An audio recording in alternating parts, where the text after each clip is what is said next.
Good morning, everyone. We are about to start. Just waiting 1 more minute for people to connect. We are now over 125 people, so thank you very much for attending. So, Alessandra, from now on, the floor is yours. Thank you so much, Pilar, and thank you, everybody. It's a great pleasure to be here with you today. My warmest, of course, thanks to IUCN and MedPan for organizing this event, and to all the numerous participants, countries, of course, and organizations joining this important gathering. Let me start by recalling some important facts, meaning that, of course, ecosystem restoration is by now a necessity to ensure climate resilience, biodiversity conservation, and human well-being. We are going by facts. We know that the region is warming 20% faster than the global average.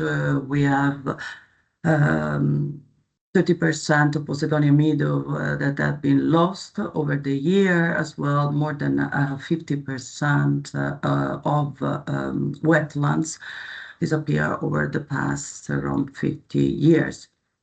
So making, let's say, the best use, if we want, of the UN Decade for Ecosystem Restoration, of course, the Global Biodiversity Framework and the EU nature laws that even introduce some, let's say, legally binding obligations, we decided actually to organize this gathering and benefiting also of the side event that we had on the occasion of COP24, the Barcelona Convention in Cairo. We decided actually to step up with the webinar and gathering around this topic. Very importantly for today as well, we have the participation of the European Commission, both DG Environment and DG Mare, illustrating the environmental aspects of the Med Pact, of course, updating us on the advancement of the nature law, as well as equally importantly, showcasing how the Ocean Pact is integrating the environmental dimension. I'd like also to make a reference to the fact that we are gathering with the idea of coordinating efforts. This is one of the main outcomes of our meeting in Cairo, and this is, let's say, a stepping forward, a stepping up in the direction. We want to coordinate and mobilize as much as possible efforts to move on together. So today we have a very short, dense, and focused webinar where the discussion will be playing around three important points. So the Mediterranean climate vulnerability and restoration needs, so we can integrate natural-based solution also in this work. We will then focus on the policy framework and the coherence, as well as on regional coordination and next step to close the event. Our main objective will be indeed to reflect on the role of restoration of marine and coastal ecosystem at large within the Mediterranean context, which is of course a specific one, as we just said, support UFM countries in their efforts also to lace and ensure the science policy efforts and links, encourage policy coherence and indeed pull resources around it, as well as to highlight the contribution of coastal ecosystems in achieving climate and biodiversity commitments. In this respect, as UFM, I would like also to recall that we work around two main, let's say, reference framework, which are the UFM Ministerial Declaration on Environment and Climate Change of 2021 and the UFM Ministerial Declaration on Sustainable Blue Economy. These are two complementary ministerial declarations which are implemented, and this implementation is running and let's say successfully moving forward through two operational frameworks. One is the 2030 Green Med Agenda, and the other one is Sustainable Blue Economy Roadmap. These two agendas, these two roadmaps are very evolved, and they allow actually to ensure that regional projects are fed into these processes and support our joint Euro-Mediterranean action now and in the future. We are also moving towards, let's say, new political deliberation, meaning that we are looking forward to a next ministerial. Of course, we have to take into account that the geopolitical phase is extremely complex, but we have also to keep in mind that this technical and strategic glue built over the years remains, of course, something that keeps us together.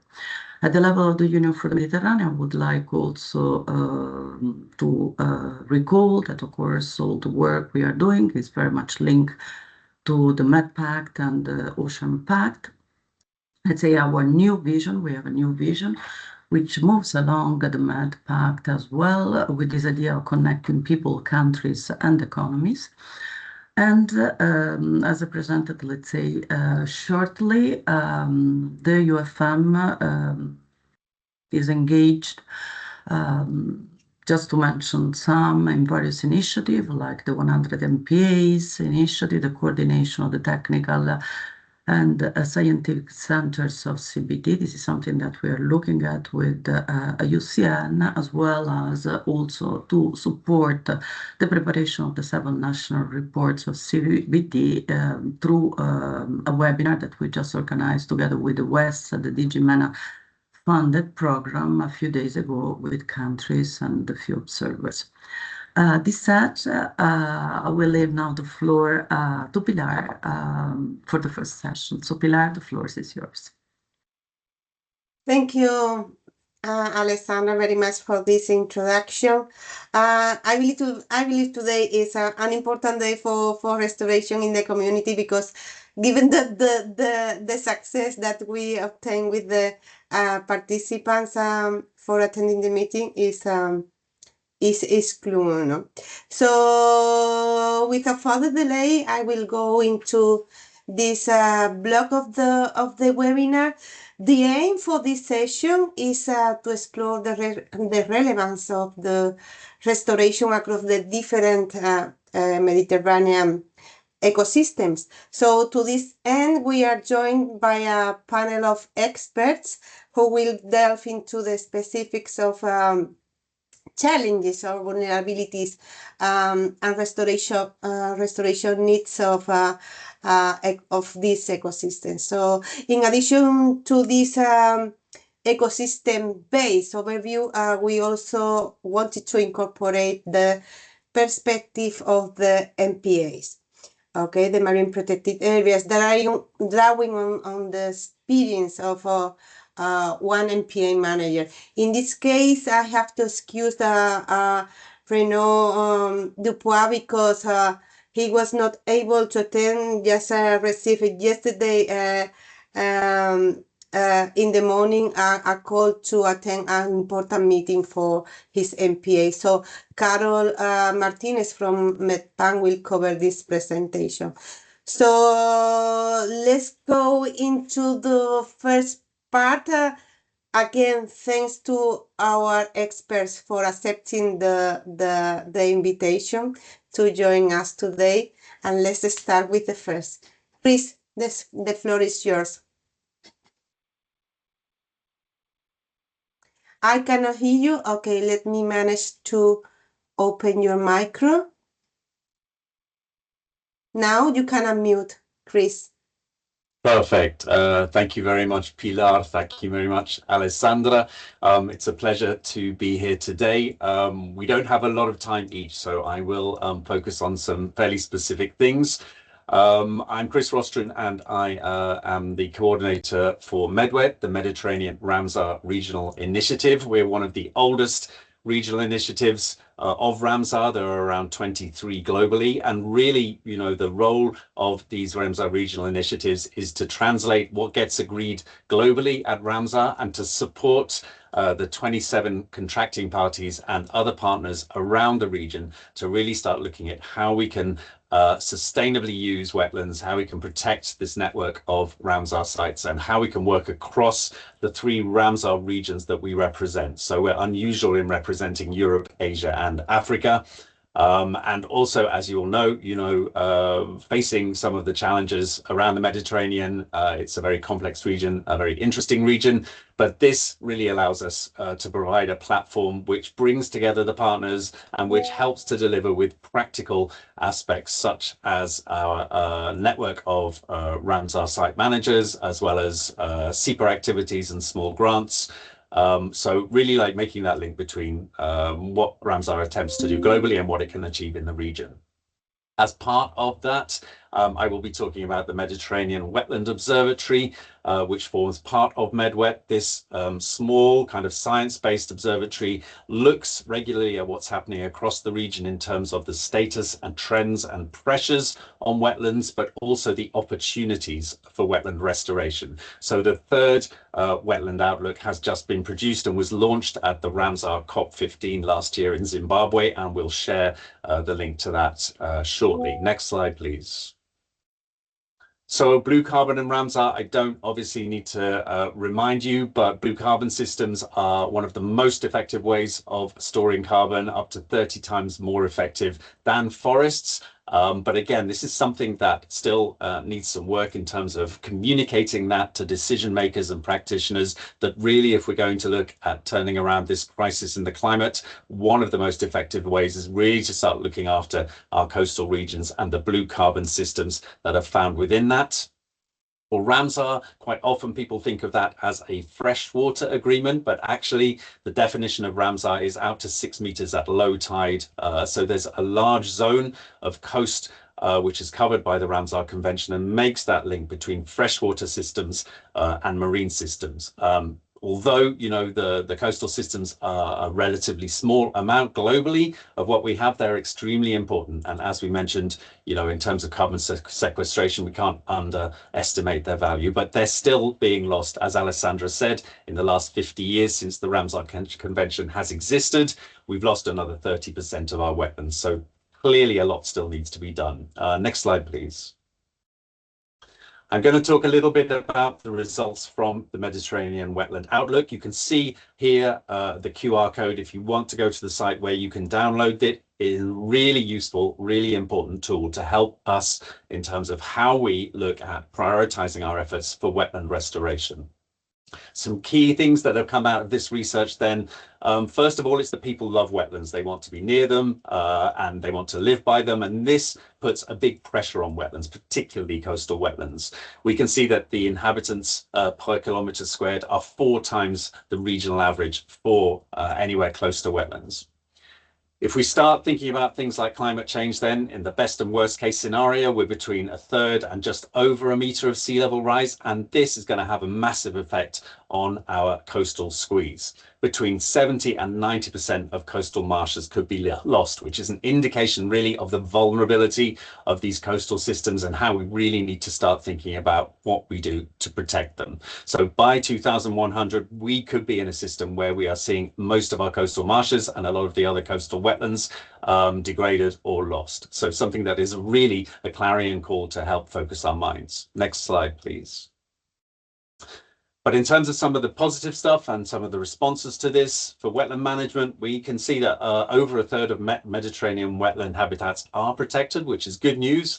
But, and this is specifically looking at Ramsar sites, of the 414 Ramsar sites, only 1/3 of those have implemented a management plan. And you can see from that map that really the level of development of management plans leaves a lot to be required. So although we have these as, you know, designations, we know that they are recognized as important sites, we still need to make that real. We still need to make sure that what's happening on the ground reflects that.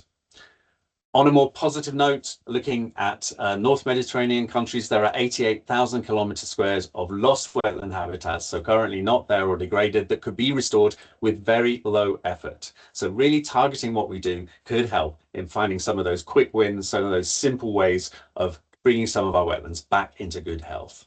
Final slide, please.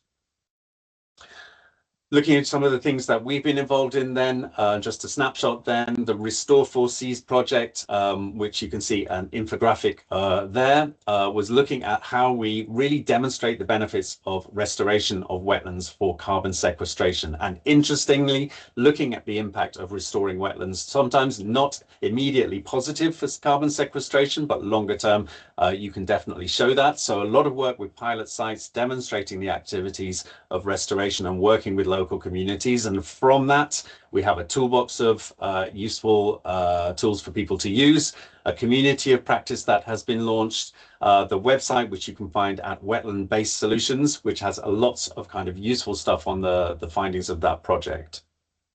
ResCom, as part of the Mediterranean Biodiversity Consortium. I know that Carol will talk about that later, so I won't go into too much about that, but really looking at this innovative approach to how we link different ecosystems. We know they are all connected, so how, you know, terrestrial, coastal, marine ecosystems work together, and looking at the nature-based solutions of that. Carol will talk about that further. And for ResCoast, because that will be discussed later on, but again, this link between river systems and coastal systems and marine, again, part of what we're thinking about today. So that is all from me, really. Lots of issues still to be faced around the Mediterranean, but for coastal restoration, I think there are lots of tools and lots of work that's happened already that we can really build upon. Thank you. Thank you, Chris. Very interesting points you touch upon during the presentation. I will go directly to the part of our seagrasses. Marcial, are you there? Yes, I'm here. I'm sorry for the delay. No problem at all. So the floor is yours. We can start with the issue for seagrasses. Yes, Thank you. I'm Marcial Bardolet. I work in the Balearic government in Spain, and also a co-founder of the Mediterranean Posidonia Network. And I'm here to talk about one of the most strategic ecosystems in the Mediterranean. As you can see in the map, is where the seagrass, especially the Posidonia oceanica, which is what I'm going to talk.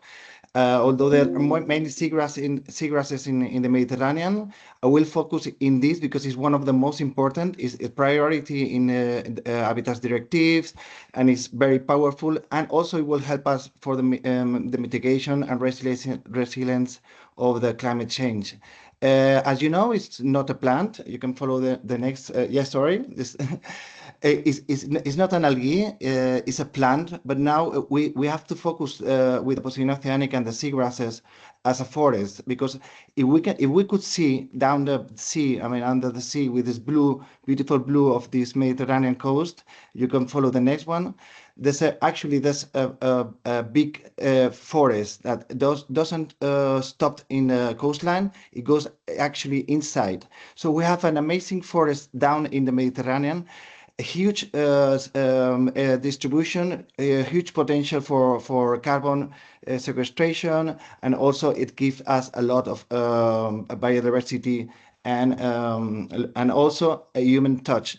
You can follow the next slide.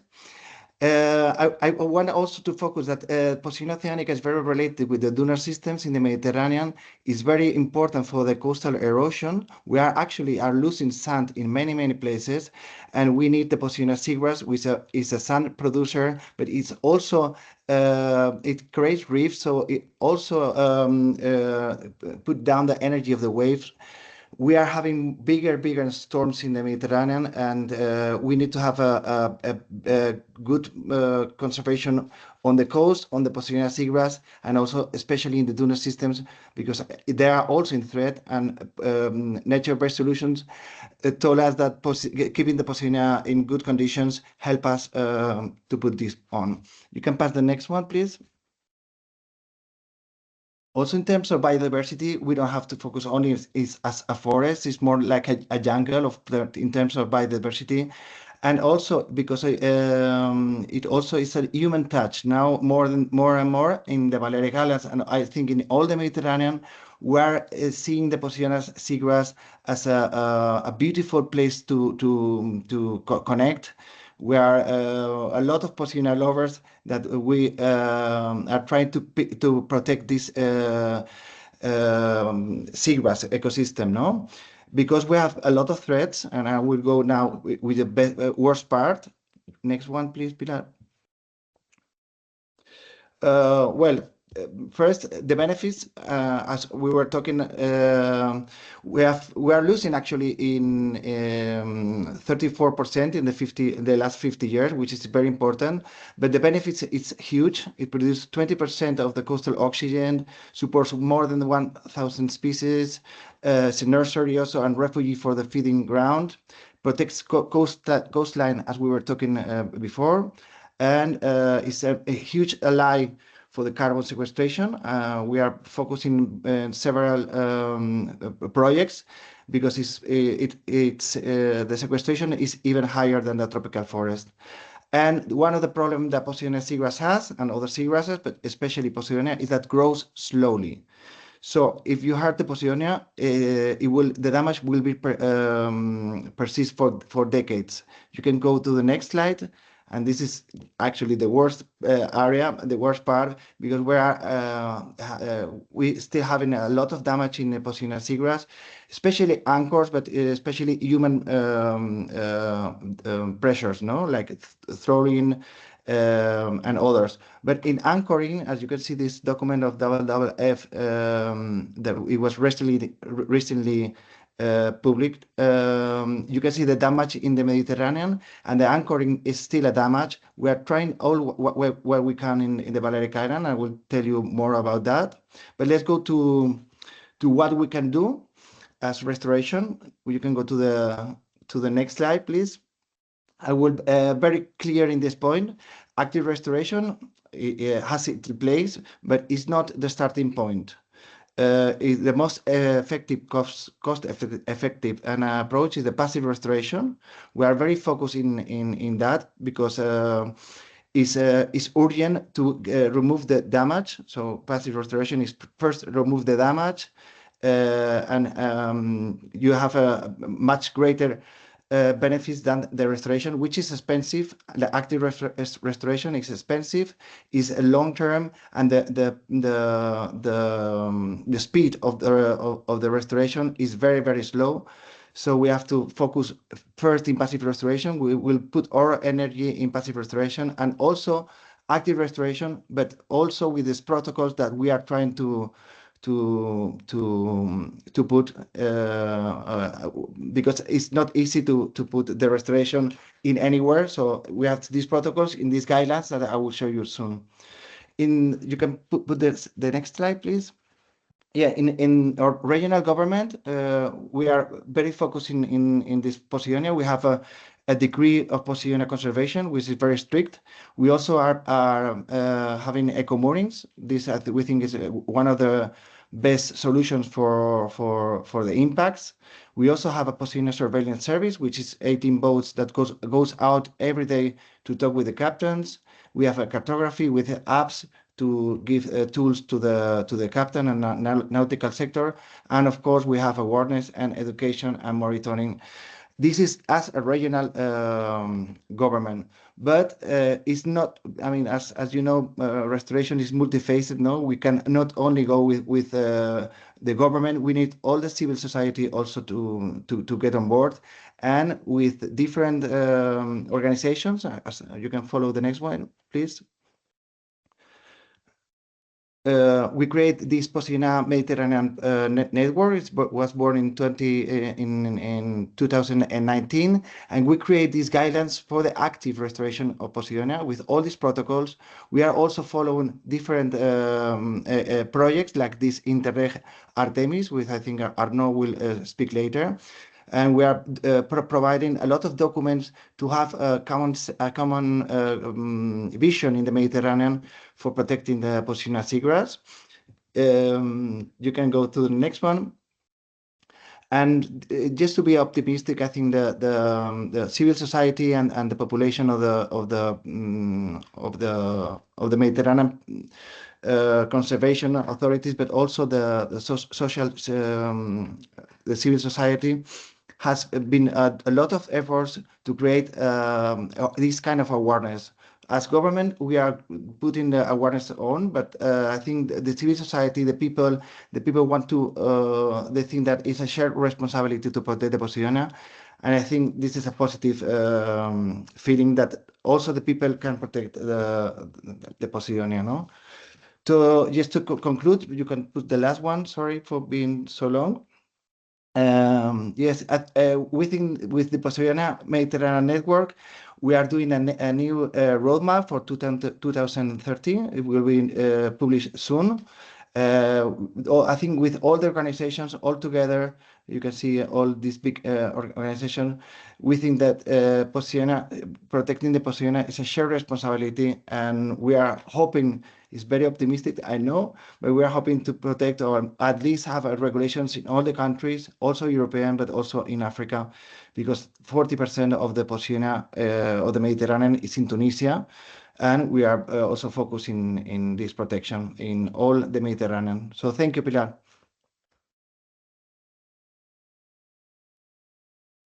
Thank you very much, Martial. Very comprehensive presentation. You have covered many topics related to restoration. I would like to continue with Cristina, and then we can try to gather all the questions for the end of the session, if that's fine with you. For attendance, you have the Q&A icon on the top of the Teams window, and you can drop your questions on that. My colleague Zoe, we will later on recap on the key questions that arise from this section. Without further delay, Cristina, the floor is yours. Where are you? Okay, I'm here. You can hear me? Okay, thank you, Pilar. Good morning, everyone. Thank you, Pilar, for inviting me for this speed talk about Coralligenous. And I'm Cristina Linares. I'm full professor from the University of Barcelona, and I'm the coordinator of the MedRecover research group, which focus in conservation of Mediterranean habitats. One of these that is Coralligenous. Probably Coralligenous is one of the less known Mediterranean habitats. I think it's starting to now and put the relevance on the ecological role, but it's important to highlight that it's an important biodiversity hotspot with more than 1,600 species. It's a biogenic habitat forming by slow-growing algae, calcareous algae, and with slow-growing species such as sponges, gorgonians, bryozoans, etc. It's the distribution is well known across all the Mediterranean, but it's significantly we have significant knowledge gaps, especially in the east-southern areas and deep ranges of the Coralligenous. And I think that this should be stressed out because it's important for its conservation. It has also several service ecosystem functions, and for example, it's an important providing structural complexity. It's key, the benthic pelagic coupling. It's also carbon sink. This is well less known than Posidonia, for example, but it's also this is an important role of this habitat. It's the refuge for many numerous species, and most of them they are commercial, important commercials, and it's also an important tourist attraction for the beauty, of the landscape of Coralligenous. Next. Okay, as all the habitats that we have in the Med, it's threatened by many pressures. We can highlight this but there are others, climate change, fishing, the impact of fishing, the impact of invasive species, in several areas, the diving, because of the beauty of the landscapes that we mentioned, but the most important one, it's climate change. Next slide, please. One of the main concerns for these habitats is these marine heat waves that are increasing the frequency and the intensity in the in all the world, but especially in the Mediterranean. And we have seen these marine heat waves causing mass mortality events since the early 2000, but it's still increasing the frequency and the intensity. And you can show you here the map of the affected sites and the part of the southern Mediterranean is because we don't have data about this. It's not because of because it's still this pressure. So the problem of this this impact is that affect a lot of species, more than 90 species affected, including gorgonians, corals, sponges, also algae, etc. So this is one of the main concerns for this habitat. Next slide. It's true that one of the base solutions for coralligenous is the creation, the marine protected areas, because it's mitigated most of the impacts that they are important in coralligenous. But the question is that, for example, I will show you two scientific results from our research group that show that, for example, in our studies of in Medas Island, that it's one of the places that host coralligenous in shallower areas of the Mediterranean. For example, we find that until 2016, this habitat was not affected by climate change, but from 2016 to now, it's really high affected, and we have lost, like in some places, more than 50% of the biomass of the species of the coralligenous. That it's a lot. Another example is the green bars that you can see in the left of the slide. This is data from the North Menorca Marine Protected Area in the Minorca Island. So in this island, we have lost one of the relevant species in coralligenous, the white gorgonian, Eunicella singularis, and we have faced to a really incredible local extinction of a species. It's true that in the island we have lost this species for these marine heat waves. So the problem is losing these important species like corals or gorgonians. Next slide, Pilar. Is that, for example, one of the things that we can do it in this is a really specific case, but it's an example of what we can do in face of climate change impacts in marine protected areas. And in this slide, I will not enter in details, but I will show you that when Medas Island was only affected by diving, the decline of the species was more or less one, but including the climate change, the cities with the different risks increasing. So the important thing in these areas is to mitigate the local impacts. If we mitigate the local impacts, we can enter in this green zone that is where the species can be saved in front of these increasing marine heat waves. So this is an important message that I have to take in account. And the next slide. And the importance of the loss of these structural species in the coralligenous is that they are like trees in the forest. So if we lose the trees in the forest, we lose a lot of species around this forest. So it's not only a matter of some species, some emblematic species, it's a matter that we are losing all the community and changing their functioning. Next slide. So what we can do from the restoration, I was talking about restoration, passive restoration, about marine protected areas, but let's see what we can do with the active restoration. This is an example that I find it really nice and very successful, that we recover a red coral in the Medas Island from illegal poaching. We transplant this coral, and during more than 10 years, we have monitoring these corals. The corals survived a lot, and they reproduce, so it's a really good thing.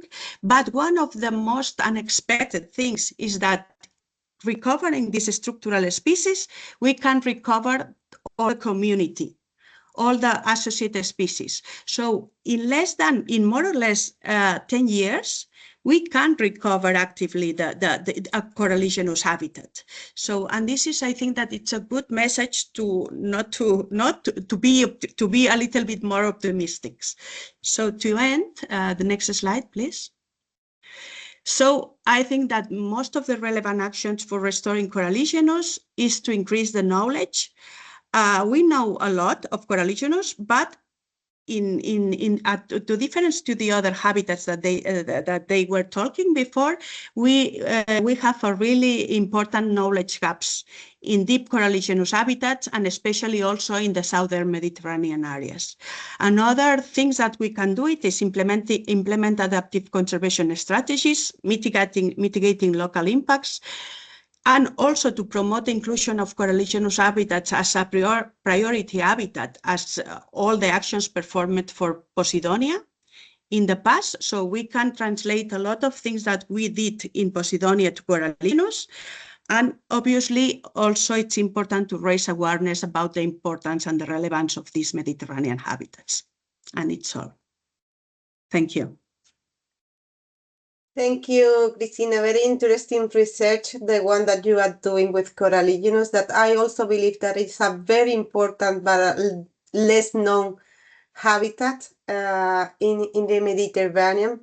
Very important for ecosystem functioning. It's true that we are still missing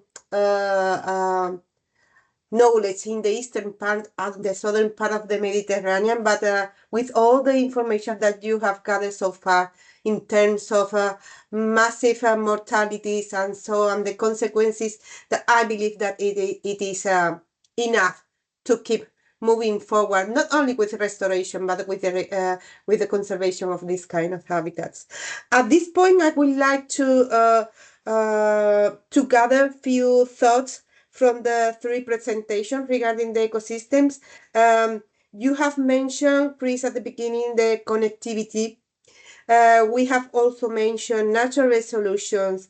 I like a lot the concept that Marcial mentioned about considering the Posidonia oceanica as the Mediterranean jungle. I loved it.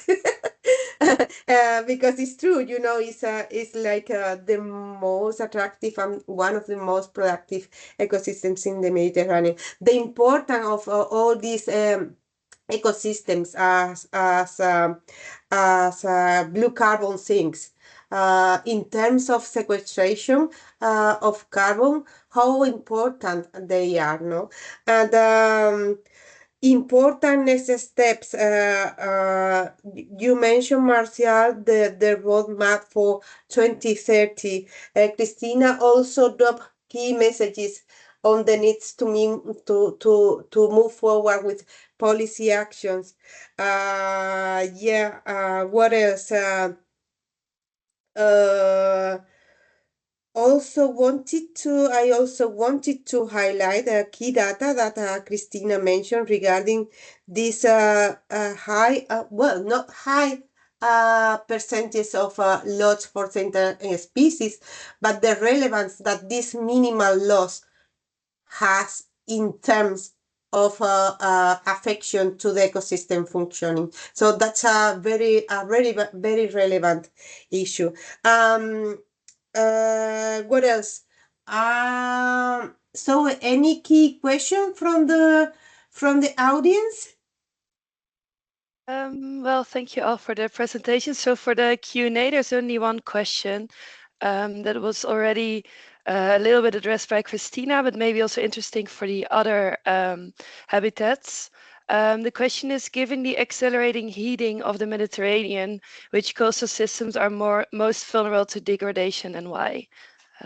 So maybe for the other two, they can also answer it for their ecosystems as well. Yeah, this Beatriz is or Marcial or Cristina? well, I can start, but it's true that the challenge that we know now, what that we face now, it's this climate change scenario with increasing marine heat waves in intensity and frequency.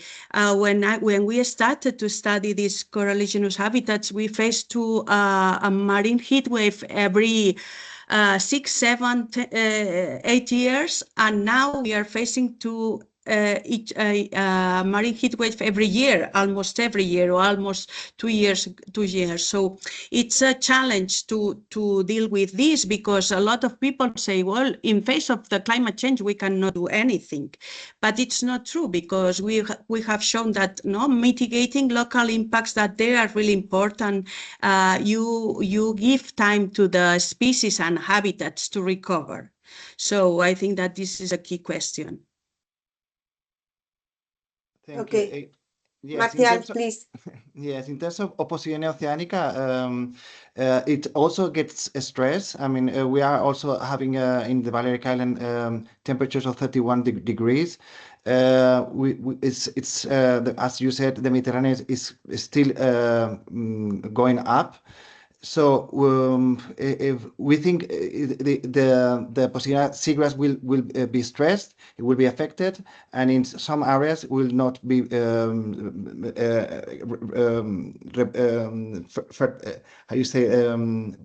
reproduced, como en like with new plants, no? But for sure, Posidonia seagrass has been here for a long time. But we also have other impacts like floods, like big waves, big removal of the seabeds. So it's a mix of temperature, human pressures, and also the impact of the erosion in the coast areas.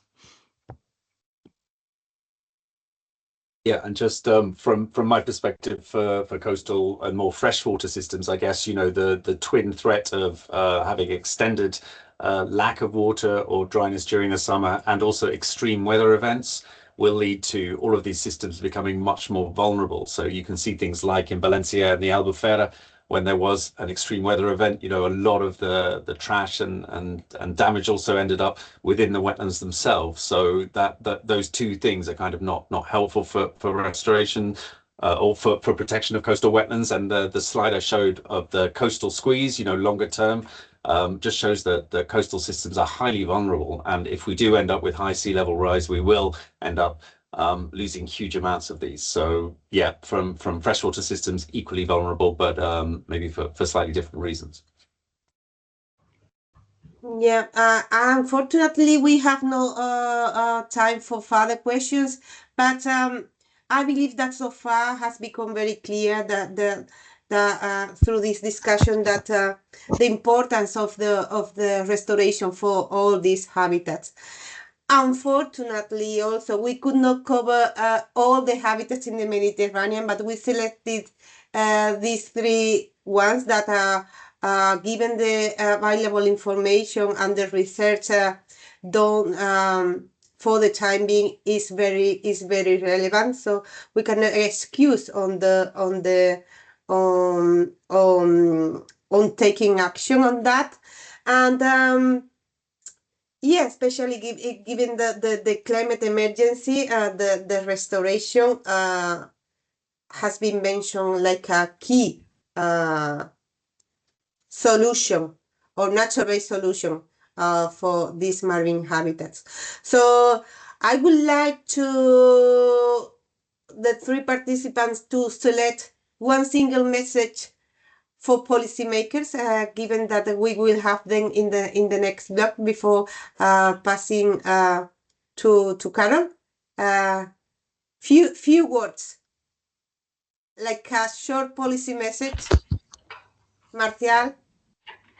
Yeah, well, I think I already focus on the passive restoration. So I think in Posidonia seagrass, it's very important to focus not only in active restoration, and with the European regulations and in the new laws, etc. We have to put more energy in the passive restoration, which is the faster, the best, efficient, and economically, because any damage in the Posidonia seagrass is in a human life you will not see it recover. So it's active restoration is great. Scientific purposes, social purposes is needed, but please, I would put my point in the passive restoration, which is a shared responsibility. Everybody can do something. I think we did it in the Mediterranean Posidonia Network in the Balearic Islands. So where everybody, like managers, governments, private sector, civil society, just go. Everybody has to go together because it's a multifaceted problem.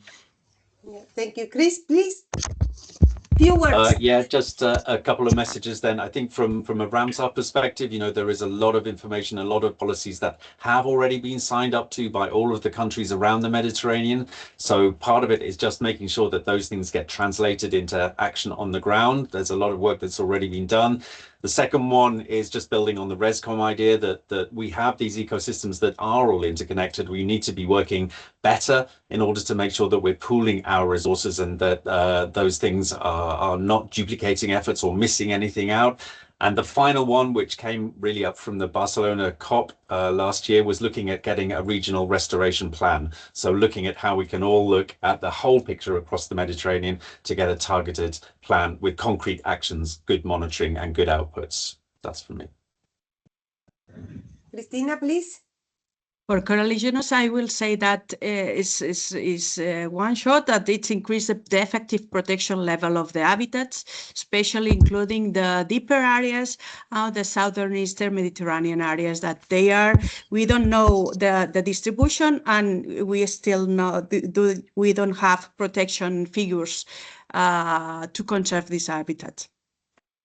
Okay, thank you. So now, Carol, the floor is yours to present on behalf of Renault the case of Côte Agatoire MPA. Thank you, Carol. The floor is yours. Thank you so much. Do you hear me well? Yeah. Perfect. Yeah, definitely. Our president, Mr. Renaud Dupuis de la Grand-Rive, cannot make it. As you know, the life of an MPA manager, and more particularly a director of a marine protected area, is not a quiet river. And lately, he has to face quite a difficult situation from a weather point of view, things that they have to face a huge storm, but as well from a political point of view, since this marine protected area is managed by a local authority. So it's very important to connect with local decision makers. And he had a last minute meeting. So this is why he's not here, and he sends his deepest apologies.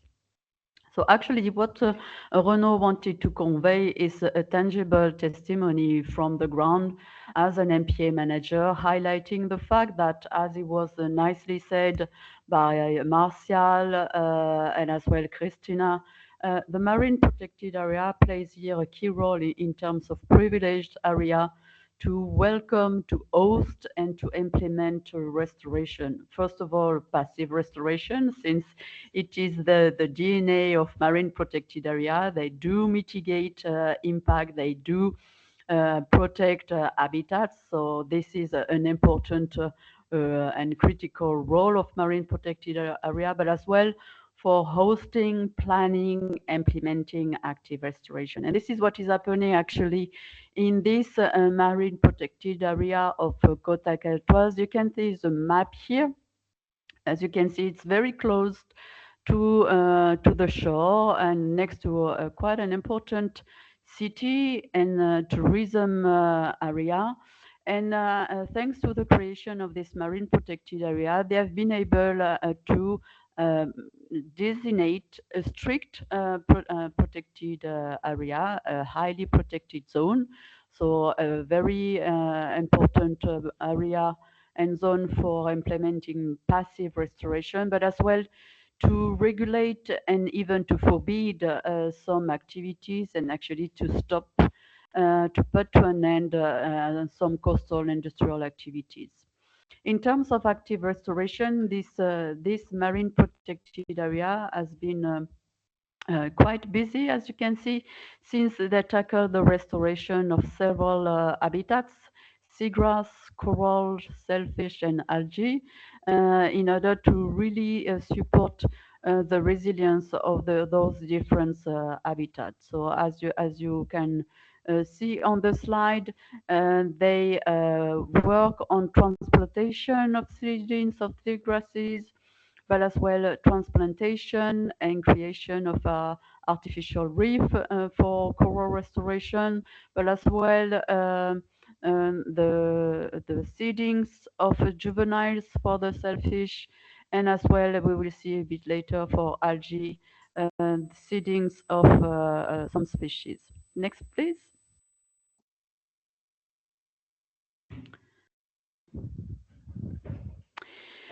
Actually, as an MPA and MPA management point of view, what is quite important to underline, because we saw before the critical role of science and scientific partners to support restoration and active restoration on the ground, but it's very important to plan those activities. And for instance, this marine protected area has part of its management plan a dedicated component on restoration, both passive and active. And it's following a dedicated ecological restoration planning document for a few years. So you can see, for instance, as an illustration of this planning, the different areas selected, identified, and defined in a very participatory manner, supported by scientific, in order to support the active restoration of different habitats. Next, please.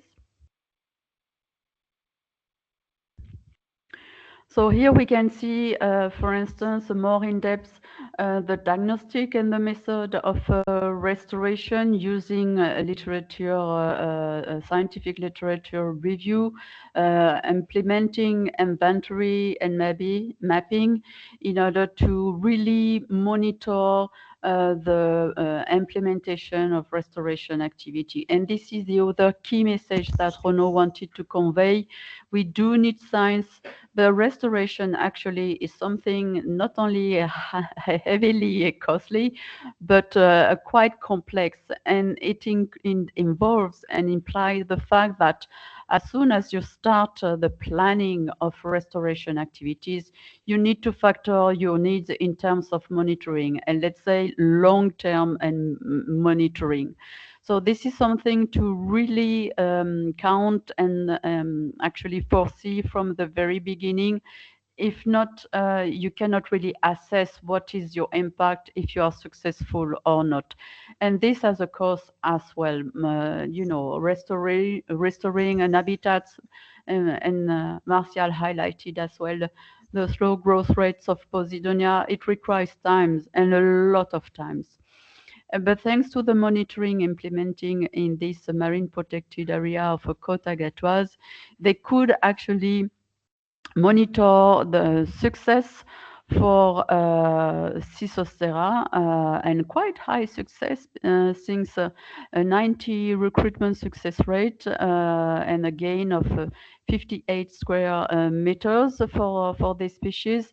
But unfortunately, for another species, the Cysostera barbata, actually it was a real failure. So again, it's not because it's working for one species that it is the same for all others, and the same is not because it's working from one site or one MPA that just copying pasting the approach you will be successful in another area or site. It's really depending on the ecological condition and how this site can be more or less impacted, particularly by climate change. Next, please.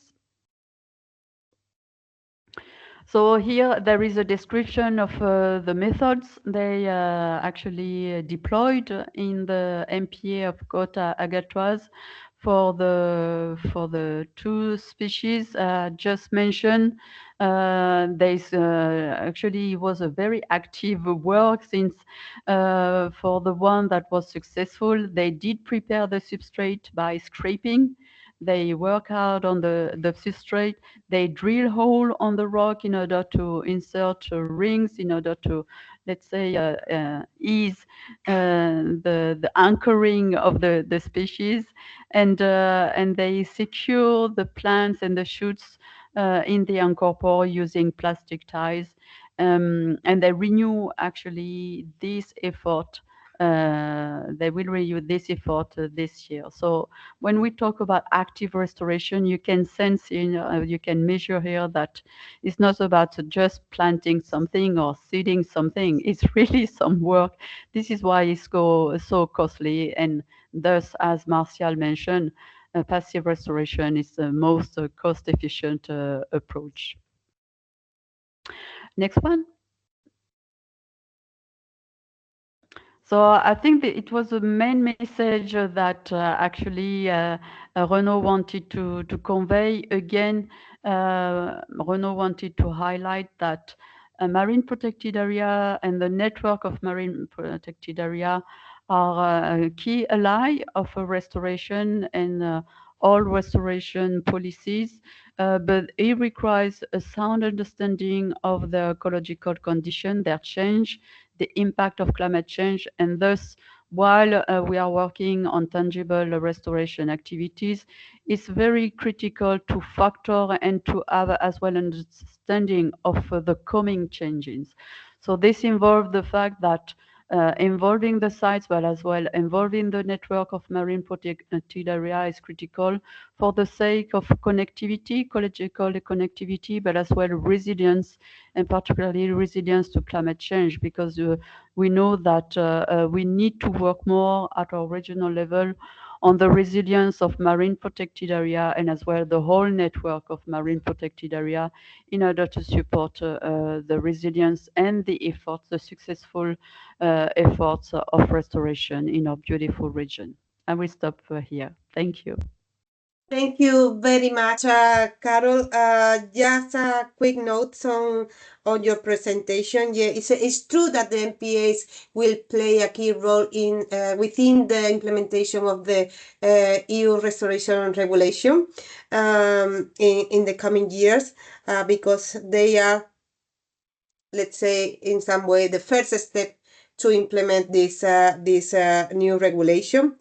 Good to know that this specific MPA come already with a plan for restoration, this strategic plan, and I would like to see, and I look forward to see that many others will start in the same way to define this kind of bottom step for restoration to scale up in the future. You mentioned the activity related to restoration of Cystoceira. These species are facing a very critical stage in different areas of the Mediterranean, and I know that there are project proposals to keep moving forward on how to recover this key Mediterranean habitat. And lastly, you mentioned the importance of the connectivity and resilience considering the MPAs. For me, the connectivity is a key aspect, given this climate crisis in the Mediterranean. And the Mediterranean, considering that is warming 20% faster than other areas in the world. So I will stop here. I apologize for the delay, but considering that they are very relevant experts on the matter, and considering the importance, I believe this is fine. Alessandra, the floor is yours again. Thank you. Thank you so much for all these excellent, actually, presentation and premises to the policy session. I think this is a Mediterranean meeting, so in a certain way, a sort of delay is allowed, and we really appreciate all the changes that nourish, actually, the debate. So without any further ado, I would like to pass the floor to the colleagues of the European Commission. starting with Madalena Visser. Madalena will, the floor is yours, and Madalena will take us through the natural restoration law, taking, of course, in mind all the issues and the points and the suggestions, main messages, if you want, that we just received from the previous colleagues of the starting session. So, Alessandra, Madalena, I believe that Patrick will be introducing the session from the DG. Patrick, Madalena, you will, whom of you, sorry, I thought it was other way around, but please, Patrick, you take the floor, and then Patrick will focus actually on the environmental aspects of the Med Pact. So, Patrick, I give you the floor for this important session. Sorry for the exchange with Madalena. No problem. Thanks, Alessandra. I hope you can hear me okay. We can, yes. Great. Good morning to everyone, and thank you for inviting me. Yes, I think it's more logical if I give a very brief, and it will be a very brief introduction, because what I want to do is just step back slightly, and as you said, then look at a broader policy, or where the EU is in relation to the Mediterranean more broadly, and not specifically on the environment, but just highlighting a couple of points there. So what I wanted to just note this morning for this event is, in terms of the policy framework, we have was adopted in October last year what's called the New Mediterranean Pact, and some of you may have already heard of that. So what is it? In fact, it's the strategic framework for strengthening cooperation with the Southern Neighbourhood partner countries, in fact, all stakeholders in the Southern Neighbourhood, with the aim then to build a more stable and prosperous common Mediterranean space.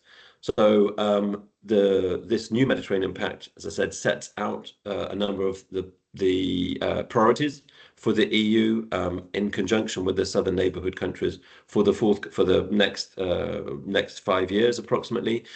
The good news in terms of the environment, so the environment's there, that it recognises the importance of creating a sustainable and resilient Mediterranean. And as part of that, there are 4 environmental elements that have been highlighted as priority areas. And I'll list them just very briefly. So the first is addressing hotspots in the Mediterranean. So that's particularly from waste, so solid waste and urban water waste hotspots. The second one is the importance of the transition to a circular economy. So that's being the importance of resource efficiency, including then recycling, etc., which obviously is also linked with marine pollution more broadly. The third one is the importance of sustainable water management. And again, that's linked to the importance of resilience. We've heard already this morning about obviously the significant impact of climate change on the region, which includes also the management of water resources. So water, as we know, is a key issue in the region, the access to water. So that's the third one. And then finally, the fourth one is biodiversity. So it's the importance again of protecting biodiversity, particularly marine protected areas, and also then the restoration of those. So as I said, those are the 4 areas which are highlighted in the Mediterranean Pact. So it's just to give you, as I said, this overview of the broader policy, and those are areas that we were focusing on in the region with the partners in the region in terms of actions, obviously. So we work closely together with the authorities in the Southern Neighbourhood countries themselves, as well as and also with broader stakeholders, including then NGOs. But so that's just, as I said, just to step back and give an overview of where we are before then I'm passing the floor to my colleague, who will dig down into specifically the restoration policy area, which is obviously relevant for this event. So thanks. Many thanks, Patrick, actually, for extracting these important points from the Med Pact. Given the way it has been structured in a certain way, there has been a feeling within the environmental community at Mediterranean level that somehow, environment as such was not so fully covered. So thank you for, extracting all this. And an important point is there will be an action plan to follow on the Med Pact. So do you know when this should be expected, and if there would be a possibility also for a contribution. This is what more or less the Mediterranean community is discussing at the moment.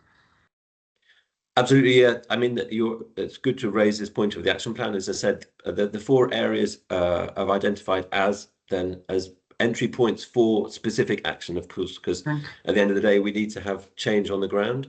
So the action plan is ongoing. So it's evolving at the moment, with the idea that then we highlight areas and also push for action under, particularly in relation to those 4 subheadings that I'd identified. So yeah, it's work in progress. I mean, the plan, the Mediterranean, the pact was only adopted in November last year, so we're still in the early phases. But absolutely, the action plan will be crucial, because that's where, in fact, the implementation will take place.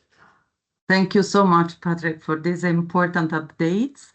And now I'm pleased to pass the floor to Maddalena Visser. So Maddalena, the floor is yours.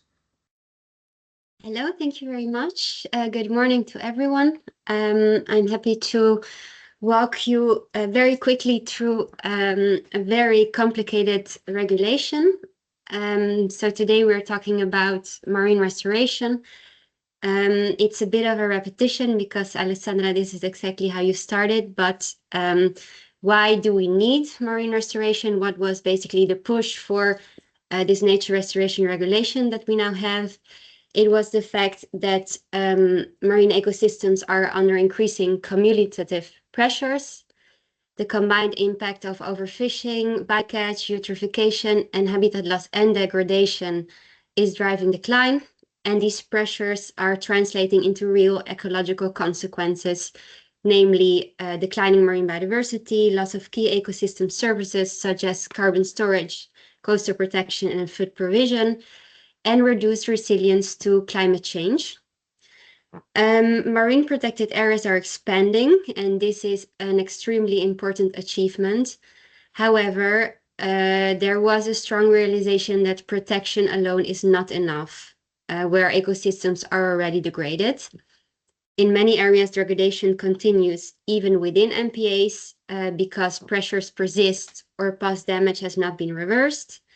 And this is why, on top of continuing, obviously, to protect and conserve, marine restoration is needed. And here I'm talking about active and passive, because I agree that in the marine, passive restoration will be the most important to cover large areas, basically. So we needed to recover ecosystem structure and functions and rebuild resilience. So yes, next slide. So the nature restoration, we already had quite a strong foundation of nature legislation in the EU. Birds and Habitats Directive, Marine Strategy Framework Directive, notably, are very important.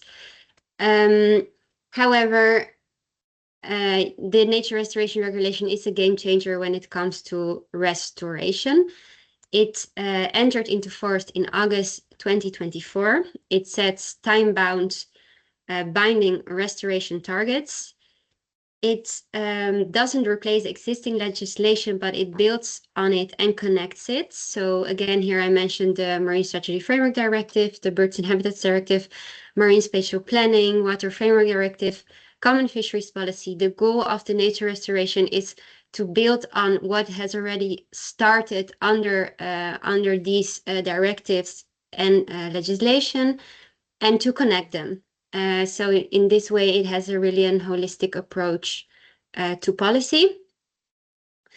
It provides the framework, but the implementation depends on collaboration across sectors and policies. So yes, it's very important that there is a coordinated governance system to deliver measurable improvements. The next slide, please. So, as I mentioned, the regulation sets restoration targets per ecosystem. On this slide, you can see the ecosystems, the 7 ecosystem types covered by the regulation. Today I will focus on the marine ecosystems, but it's important to note that also in the terrestrial ecosystems there are some transitional waters that may touch upon marine ecosystems as well. And also please note that that marine ecosystems, it covers both marine habitats and also the habitats of species. And next slide, please. So this slide is a recap of Article 5. So it's a comprehensive overview of what the regulation requires for marine ecosystems. First of all, the restoration of seabed habitats. The seabed habitats covered by the regulation are included in Annex 2. They are subdivided in 7 groups, and these are habitats that are important for biodiversity and climate, notably also their capacity to store carbon. Groups 1 to 6 contain seagrass beds, macroalgal forests, shellfish beds, marl beds, coral, sponge, and coralligenous beds, vent and sieves. And group 7 are the soft sediments not deeper than 1,000 meter depth. So the regulation does treat these groups 1 to 6 and group 7 a bit different because the challenges for soft sediments are different. So what are the requirements? First of all, by 2030, 2040, 2050, member states are required to cover areas of these habitat types that are not in good conditions with restoration measures progressively. So 30% by 2030, 60% by 2040, 90% by 2050. There is a requirement to reestablish these habitats that have been lost in the past to reach their favorable reference area. This is only applicable for groups 1 to 6. There is a requirement to restore the habitats of species. These are the species covered by the Birds and Habitats Directive and some additional species included in Annex 3 of the regulation, which are mostly sharks and ray and some fish species. And these habitats of species should be restored to achieve sufficient quality, quantity, and connectivity. There are some important provisions on the filling of knowledge gaps, which has also already been mentioned today. Before you can restore, you need to know, first of all, where are my habitats, what are their condition, and how can I best restore them? So there are targets here, again, for 2030, 2040, 2050 to close these knowledge gaps. Again, here a distinction is made between groups 1 to 6 and group 7. There's a requirement to not deteriorate what has been restored or what is going to be restored in order to meet the targets. There is a clear link with the tools under the Common Fisheries Policy to adopt joint recommendations, as the regulation recognizes that some measures will need to address fisheries and therefore will need to be taken in the framework of the Common Fisheries Policy. And therein, of course, there are some derogations and flexibilities. Here you can think of force majeure, climate change, etc. Next slide, please. Yes, so where are we now? Member states are now busy with developing their national restoration plans. The first drafts are due by September 2026. Following this, the Commission will assess them, and they have 6 months time until early 2027 to do this. And then by June 2027, member states will need to submit their final plans. So what are important what is the important information that need to be reported in these plans? For each habitat type, the total habitat area and the map of its current distribution, the habitat area not in good condition, the favorable reference area, the areas most suitable for the re-establishment of habitat types, and the planned restoration measures. And here member states are to take into account marine strategies and may use regional cooperation structures. We're really hoping this will be there will be a regional approach in implementing this regulation. Next slide. No, I think this was it. Yeah. Yeah, this is the last one. Alessandra, you are muted. Many thanks, Madalena, for this presentation and, to guide us through it. Indeed, it's of inspiration and, as you said, it's a part of a coordinated also policy and governance effort. And along the lines of this consideration, I would now like to give the floor to our colleague Dario Vaschetto from DG Mare, because indeed all what is being done, at least at UFM level, between the environment and the sustainable blue economy dossiers are complementary, and this is what that is going to show through the Ocean Pact. Many thanks, Madalena. Thanks. Good morning, everybody. Thanks, Alessandra. And again, thanks for inviting also the Commission, DG Mare, for this very important event. I would like to take indeed a few minutes to give you a short outline of the European Ocean Pact, which is a document adopted by the Commission last June. Let me see if you see the presentation. Are you seeing the? Yeah, we do. Yeah, okay, very good. Okay, so as I was saying, what is the European Ocean Pact? So the European Ocean Pact was it's a strategy which was adopted by the Commission, indeed to have a unified approach for all the policies related to the ocean. So for the first time, we have a comprehensive document which put together all the policies, all the ambitions related to the action and the policies connected to the ocean.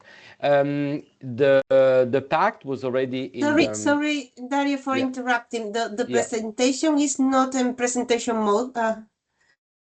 Sorry. Sorry, I will switch to. Now it's perfect. Okay, very good. Okay, as I was saying, so the pact was already a commitment from the President of the Commission stated in the mission letter. So the Commissioner Cadiz was in charge of developing this document, the European Ocean Pact, ensuring coherence across all policies areas linked to the ocean. As I said, the idea is to create a strong governance framework to align all actions at the union level, regional level, national, but also local level. It's very important, and covering all the sea basin involving both EU and non-EU countries.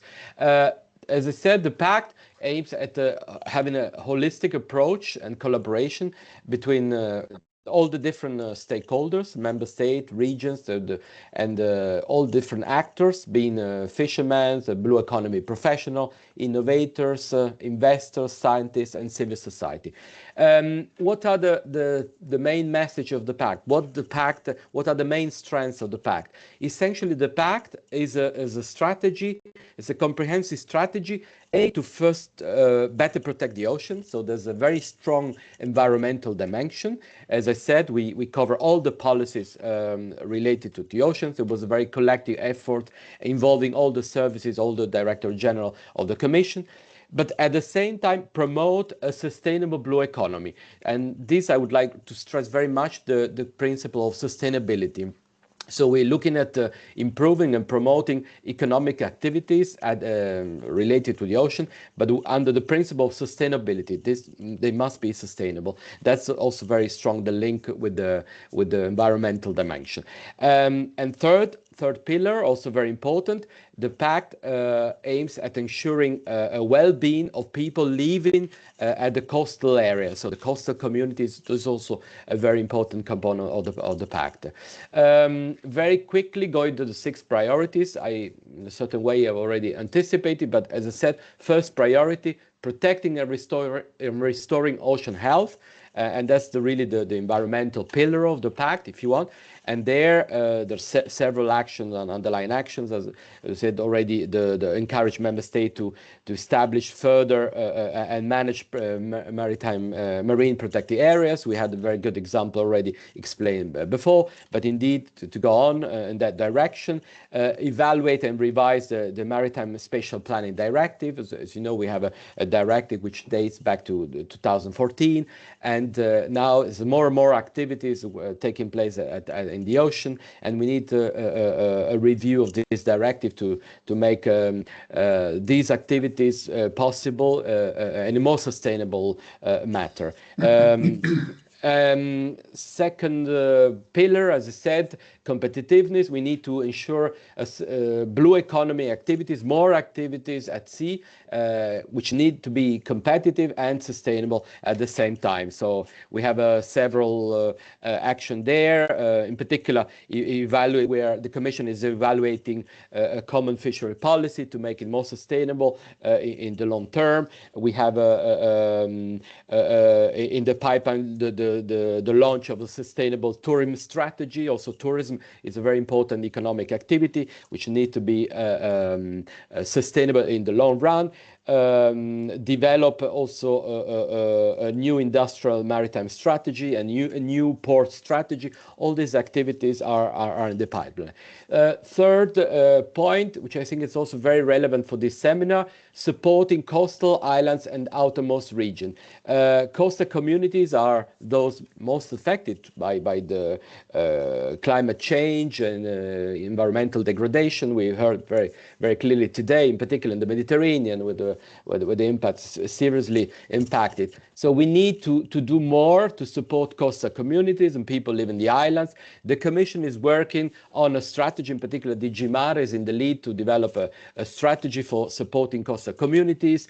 We are launching soon in February an open call for evidence, for getting contribution, an open contribution from the audience and the different stakeholders to get input. But the idea is to publish in Q2 26 a strategy which identifies actors, challenges, and how the different actors at a different level, national, local level, they can play a role in tackling the different challenges that coastal communities are confronted with. Voilà. I'm not going to go through all the different priorities. Just a quick hint. Very important for the Ocean Pact, the input of research, on science. Every action needs to be science-based, so the importance of ocean research, knowledge and skills and innovation. Very important also the chapter of maritime security and defense. We cannot have a proper sustainable ocean if we don't have a maritime safe and secure space, and it's also very important. So we encourage in different action in this trend. EU ocean diplomacy, very important. We need to promote a healthy ocean. Also promote the EU international law, and we need to make sure that every action is in the framework of the EU and international law. In particular, the DG Mare is in charge of also promoting the BBNJ, the famous biodiversity, the agreement on biodiversity beyond national jurisdiction. As you know, this agreement just entered into force after the ratification of 60 countries, and we are promoting also in the Mediterranean. That's the idea of promoting further in international law, in particular this agreement. Just a very last word also, as Patrick mentioned, the Pact for the Mediterranean. Of course, the Pact of Mediterranean, there's a aspect for the environment, but also blue economy, sustainable blue economy. One chapter of the Pact for the Mediterranean is the promotion of sustainable, and I stress again, sustainable blue economy. So we have a series of actions where we intend to engage with our partner countries in the Mediterranean for promoting sustainable blue economies. In particular, just as an example, sustainable solutions, investment solutions in the southern shore of the Mediterranean through the Blue Mediterranean Partnership, and we have already several initiatives which have started in Jordan, Egypt, and Morocco, in particular on the restoration. We have an interesting example of a project in Jordania where we have a marine restoration project, and this, we want to go further and promote more these projects. We have also a project for sustainable for helping partner countries in pursuing a more sustainable fisheries and helping them to have a better control and inspections for when they're conducting fisheries activities, and these are a few examples of action that we plan to carry out in the framework of the Pact for the Mediterranean. Thanks a lot. Many thanks, Dario, for showcasing indeed what the new Ocean Pact is. Need to follow, and we do follow also because you are our EU co-presidency, similar to the Environment for the Environment part, how all this has been, let's say, maturing over time. We know, in fact, that within the Blue Economy Ministerial Declaration of the UFM, we had two very important ones in 2015 and 2021. The word sustainable was a key to add. So this is something that we made, let's say, more explicit, though, of course, all the activities carried out were meant to be sustainable. Thank you also for stressing with the new Ocean Pact, the two areas related to ocean health and indeed ocean research, going along the lines basically of the comments that were made in the previous session on the importance of the link between science and policy.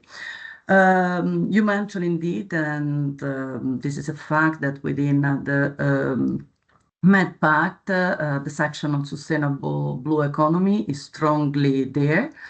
And as well as that DG Marine, we are together also for the Mediterranean following on supporting countries in the implementation of the BBNJ. You referred also to the BMP, and would like to make a very important point on this because the UFM is strongly advocating for having the restoration as part of this new investment fund. So we believe that with this, a new era has been opened from more classical investments to investments that indeed can tackle more directly restoration. So this is very important for this community to know. And I would like actually to conclude maybe, Dario, with 2 points. One, when do you think, that the action plan of the Ocean Pact is going to be, taking shape? And then maybe a reference also to the fact that in the new Ocean Pact, and this links to what Christina mentioned in the previous, let's say, section, will be focusing on an East Med initiative. So similarly, and along the side of the West Med initiative, we will have an East Med initiative, which will help also having a sort of dedicated assistance to address maybe some of the scientific gaps, Christina, which you mentioned in the section before. So Dario, I don't know if you can quickly reply to these points, especially on the action plan. Yes, on the action plan is indeed we are working, and there will be on the Ocean Pact. There'll be an Ocean Act. It's going to be called the Ocean Act, which is going to be published tentatively in between Q3 and Q4 of this year. But work are still ongoing, processing. But indeed, there's going to be an Ocean Act. And the idea that this is going to be a more operational and also legislative document, because as you know, the Ocean Pact is a communication, but the Ocean Act was going to be a legislative document, in particular making reference to some specific measure for, like as I mentioned, the Maritime Spatial Planning Directive, which is going to be revised, and this will be part of the Ocean Act. so with legislative measures. On the East Med, indeed, thanks for raising the point. As we said, for the moment, we have a mechanism, a framework of cooperation in the West Med, but we fear that although there's a overall framework of the Union for the Mediterranean, but it'll be probably based on this example, would be good to have a similar platform for the East Med, and we're working on that. We are consultations are ongoing with the different stakeholders, and the first feedback are very positive. So we are working on that, and we hope that we will be able to launch the discussions more concretely for setting up this platform. Many thanks, Thanks a lot. Dario. And of course, I mean, DG Environment and DG Mare will work very closely on all this. Now, I know that you are pressed by time, so just before you go and before giving the floor to our colleague Tommaso from IUCN, is there any specific question that was raised for the Commission in the chat? For the moment, only on the National Restoration Regulation, 2 small specific questions. One is if other organizations could provide feedbacks on the specific national restoration plans, so on the national level. And the other one is relatively similar, is also asking if local municipal departments will be engaged in the process of enacting the regulation. Maddalena, you want to take the floor? Yes. Thank Yes, thank you for the question. So the plan foresees a stakeholder consultation. It's extremely important that stakeholders are included in the development of these plans and obviously also in the implementation. For the municipalities, this is really up to the member states in the end. There's, I mean, logically, yes, because usually nature policy implementation is divided into regional or municipal on the regional municipal level. But this is up to the member states how to organize this. Thank you so much to both of you. And now we move forward to the presentation of IUCN, Tommaso Temozzi, the Biodiversity Policy Officer. You take care, of course, and you follow all the policy developments at international and regional level. So we are pleased to hear from you, as well as, you know, the outcomes and analysis conducted on the REST cost project. So Tommaso, the floor is yours. Thank you, Alessandra, and thank you for the colleagues. I hope you can hear me well. As this slide has been up for a bit, for some time, then you had a chance to sneak peek it. I'll go quickly, but just to say that IUCN, of course, much like this seal, is at an intersection between science, policy, and the project implementation. So my presentation will touch upon these three points. Next slide, please. So one of the key frameworks that for IUCN, but also for the global community and protecting the environment, is of course the Kunming-Montreal Global Biodiversity Framework, which besides the 4 goals has a set of 23 action-oriented targets. And under the project REST Coast, IUCN Europe, together with IUCN Mediterranean and the partners, conducted an analysis on where coastal restoration fits within this framework more prominently than in other places. So these 5 targets that we highlighted is where we've seen coastal restoration feature into the plan, and of course target 2 on restoring 30% of all degraded ecosystems, specifically mentioned coastal and marine ecosystem. But it's important that we take a step also further, and in that sense we looked at the provision for coastal ecosystem within the Ramsar Convention and within the regional sea conventions that comprise the framework within the European continent. So our analysis looked at this, took this holistic approach, let's say. But we didn't stop there. So next slide. So the next, we also looked at the relevance of EU policies from coastal restoration. And as we heard from colleagues from DG Environment, DG Mare, there's a set of regulations and directives that specifically target these ecosystems. We looked at the Birds and Habitats Directive, which are the cornerstone of nature conservation in Europe, and they remain so. And the Nature Restoration Regulation, of course, is a complementary piece to that builds on it and actually strengthens it. So we very much welcome its entry into force and the fact that member states are already working on their national plans. And in that regard, if we can just click one more time. I wanted to highlight the fact that IUCN, through the technical support instrument of the European Commission, which is managed by SG Reform, is actually helping 4 member states in developing some elements of their national restoration plans. These are French, Croatia, Poland, and the Netherlands. And in that sense, we're actively helping the implementation at the national level, which of course remains a national prerogative and priority, but we can support it with the best available science. In our analysis, we also looked at the Water Framework Directive. We also looked at the Water Framework Directive and the Marine Strategy Framework Directive, as well as the Maritime Spatial Planning Directive. And we did that because we wanted to highlight the fact that of these regulations and these legislations do not sit in a vacuum, do not act as unique pieces, but they're part of a broader framework. And what we actually found out is that by highlighting the synergies, which I know it's a overused word in our world, but there's ways to actually implement it and further decline it and specify it. So we looked at all of these instruments plus the international ones to conduct our analysis and to come up with some key recommendations. And in that sense, I saw a question in the chat which asked how can the EU and Mediterranean countries overcome policy barriers?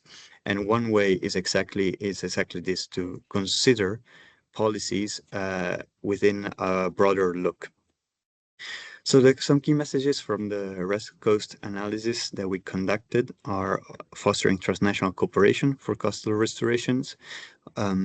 We saw that the benefits about neighboring countries and also of a regional action plans that include different regional basins are quite important, and that was one of the clear outcomes of COP24 of the Barcelona Convention later last year. But also we need standardized monitoring for coastal restorations. We need to make sure that the data provided in one convention or under a certain directive then feeds into the monitoring and the reporting into the other ones. And for that, we need standardized mechanism and systems. And then what I was saying about synergies being overused, there's we have a framework to maximize these, and these are nature-based solutions. Of course, these are a cornerstone of the EU agenda for nature conservation, but also IUCN was a pioneer of this concept. And embedding coastal nature-based solutions and connectivity in environmental and climate policies is particularly important. In this case, the Cypriot presidency of the Council of the EU published their program, and there they highlighted the need to integrate climate adaptation with water resilience strategies, and we should do so with all, let's say, the nature conservation areas, so environment, climate, water, agriculture. And lastly, we need to build strong financial foundations for coastal restorations. We are in the midst of the negotiations for the next budget of the EU that will run until 2034, and it's really key that biodiversity conservation is built into the budget, and that there's specific provisions for biodiversity within that. Now, the European Union propose different strategies, as we heard in the presentations by my previous colleagues, and there's the importance of making them work with each other. We have now the EU Ocean Act coming up, which derives from the Pact, which needs to work in tandem with the EU Water Resilience Strategy and the Water Framework Directive, as well as with the Nature Restoration Regulations. And only by doing that, we will be able to have a comprehensive framework that's not too burdensome for member states, but also that maximizes the outcomes that we want to see. Then the next slide, and I hope I'm not speaking too fast, but this is, as it was said, this is a Mediterranean webinar, so you're used to Italians speaking fast. The last slide is about IUCN resolution and its mandate. Every 4 years, IUCN members gather at the World Conservation Congress, which is one of the largest conservation gatherings in the world. And our members vote on our program, this year, last year, they voted also on a 20-year vision, so a longer-term vision, and on a set of resolution and recommendation that form our mandate and our policies. What is important and what is actually unique is that for these resolutions to be approved, they need to pass in both chambers of IUCN. So they need to be voted by a majority of member states, but also by a majority of civil society organization. And only by doing so, we can entrust a very democratic process, and we can ensure that there's broad consensus on the resolutions.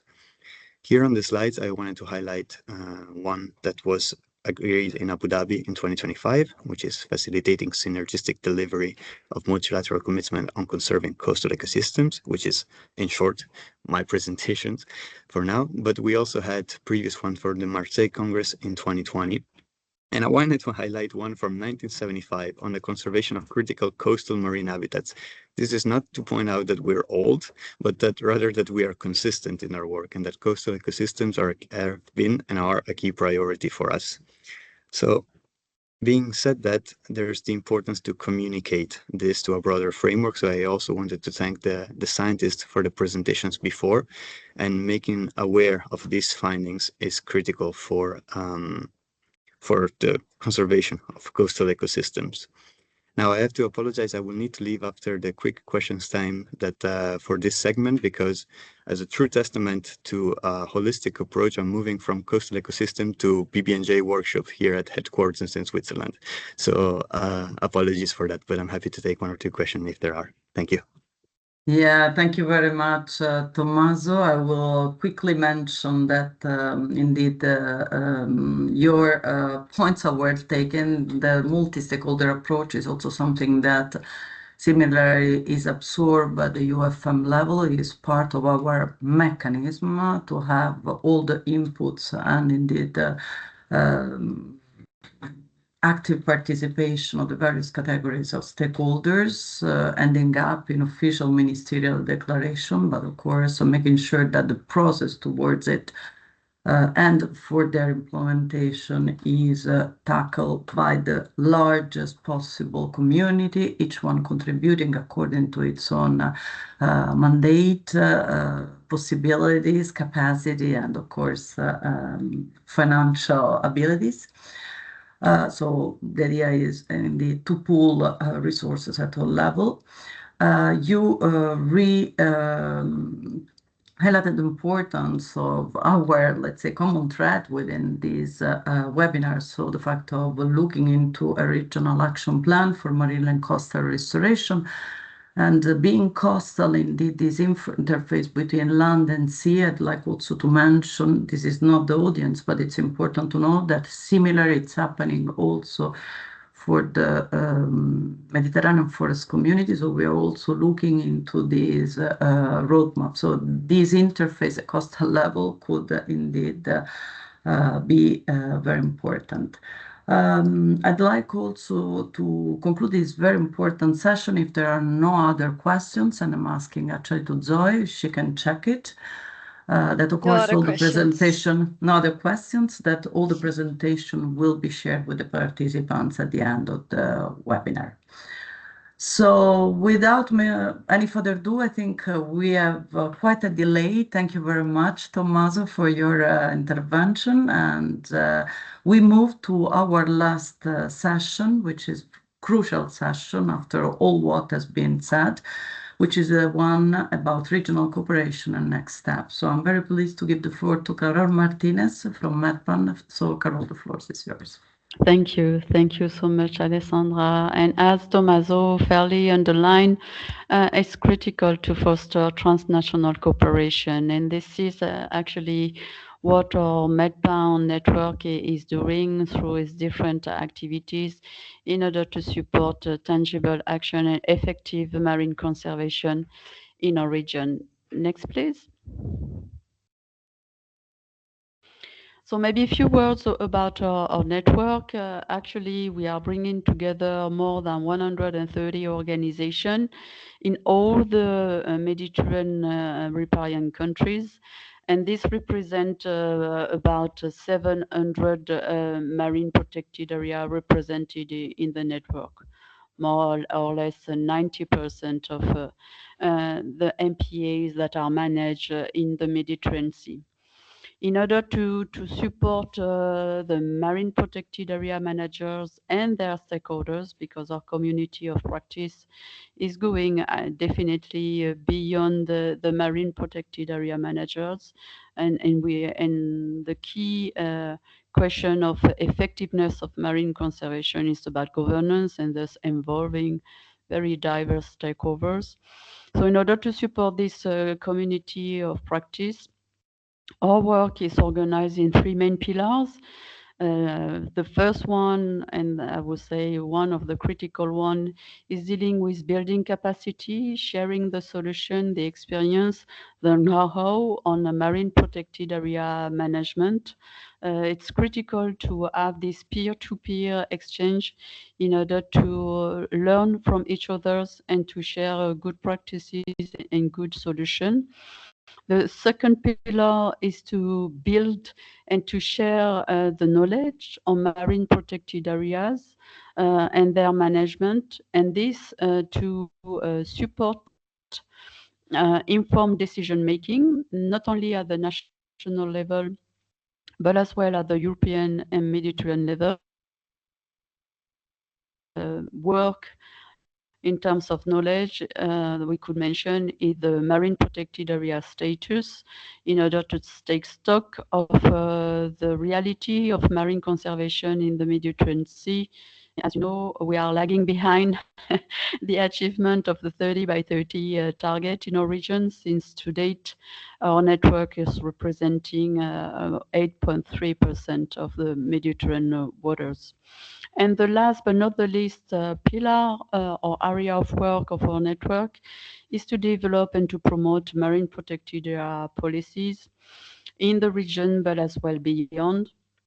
So we do monitor policy development that are relevant for the management, the effectiveness of marine conservation in the regions, in order to share it with our community of practice, to make it more, I would say, plain, and to share with them what actually it involves for them on a daily basis and in terms of obligation, but as well, since we are really willing to inform the decision making, we share as well the advices, the information from our community of practice to the decision maker. So it's a two-way actually approach. Next, please. So taking into account this very important area of work of marine conservation and marine restoration in the region, and as part of the RESCOS project, MEDPAN has been quite busy and conducted on the reality of the restoration in the regions. So we did an inventory report on the needs in terms of restoration, on the competencies available, but as well the needs in capacity building in Mediterranean marine protected areas. And this report is quite, I would say, insightful and valuable, particularly for the implementation of the nature restoration regulation, since it is taking stock of how actually restoration is currently undertaken, how it is understood, why there is a lack of restoration activities, and what are the needs. And here I put a few results in a very visual manner in order to picture the situation in terms of implementation of restoration activities in marine protected areas in our region. To date, 24% of MPAs are activities. So as you can see, it's not the majority. And in order to understand why there is this level of implementation, and why a lot of other MPAs are not actually implementing restoration activities, according to the survey we conduct, The key reasons explaining this are the lack of resources, because as we stress already, active restoration and even passive restoration requires funds, requires quite some investments. Another important reason is a lack of knowledge. So hence, this underlines the importance of cooperation, of exchange of experience and know-how. And very few, as you can see, explain there is no need. And the focus of restoration actually was explain and describe why they should go for restoration. Mainly is to enhance biodiversity, restore ecological function, improve the resilience. We mentioned this, but currently MPAs are seeing this as maybe a less important focus, while it's critical. So I think there is an important area of sensitization, explanation, but as well support in terms of expertise and means, and then promoting sustainability. And the key challenge that the MPAs, the managers and stakeholders provide and shared through our survey are related to a regulatory barrier, and we come back to the importance of the policy framework, of the limited scientific knowledge, of the lack of funding. And this, as you can see, there is a very important level of response in terms of lack of funding, lack of baseline, and insufficient staff, because it requires competencies in order to implement restoration activities. So you can sense here where are we standing in terms of readiness for implementing restoration activities. Again, I think if we foresee the development of a regional restoration plan for marine and coastal ecosystem, this gives a very good idea of what we can do and what we should tackle in order to support our community of practice. Next, please. So in order to support MP managers and stakeholders, and learning from this survey and those very valuable feedback, MEDPAN did already organize training activities, but deepen actually this action in deploying first a training need in coastal restoration, in order really to understand how we could support MPA managers and stakeholders, what are their needs. So we conduct a first survey, and then we did a training need. And as you can see here in the graphics, definitely there is an important need that has been reported. 64% of the interviewed managers and stakeholders replied positively. We do need a training in order to implement a restoration.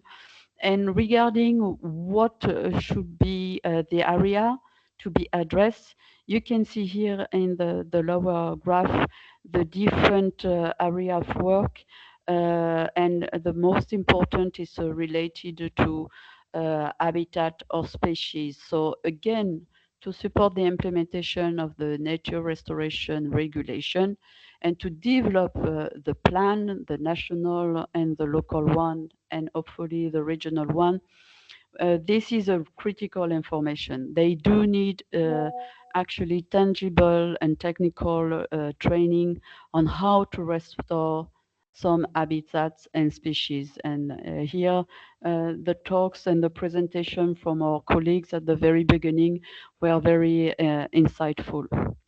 Then I come back to actually what the MPA of Cota-Gatoise was underlining.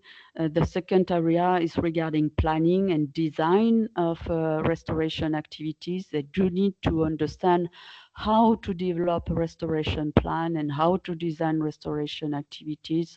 So again, food for thoughts in order really to make sure that the coming restoration activities that will be supported by a regional organization and by the European Union should be successful. In order to complete this training and capacity building efforts, MEDPAN actually prepare best practices and future direction on ecosystem and species restoration in Mediterranean MPAs.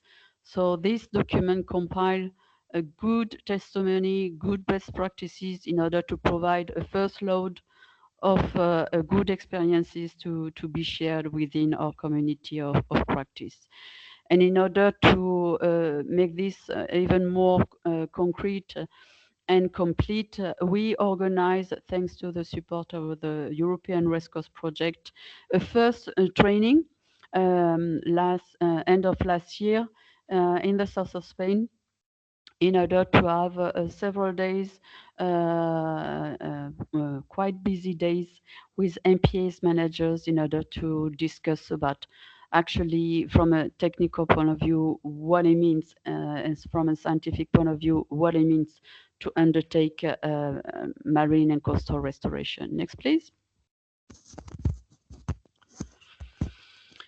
And as actually the policy framework were mentioned and as they are critical in order to frame the action, the program of the countries, but as well the action and of the MPAs and their stakeholders, we did as well some policy analysis.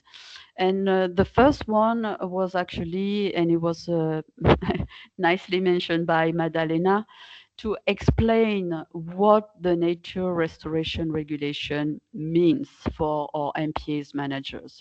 It's quite a heavy and complicated document.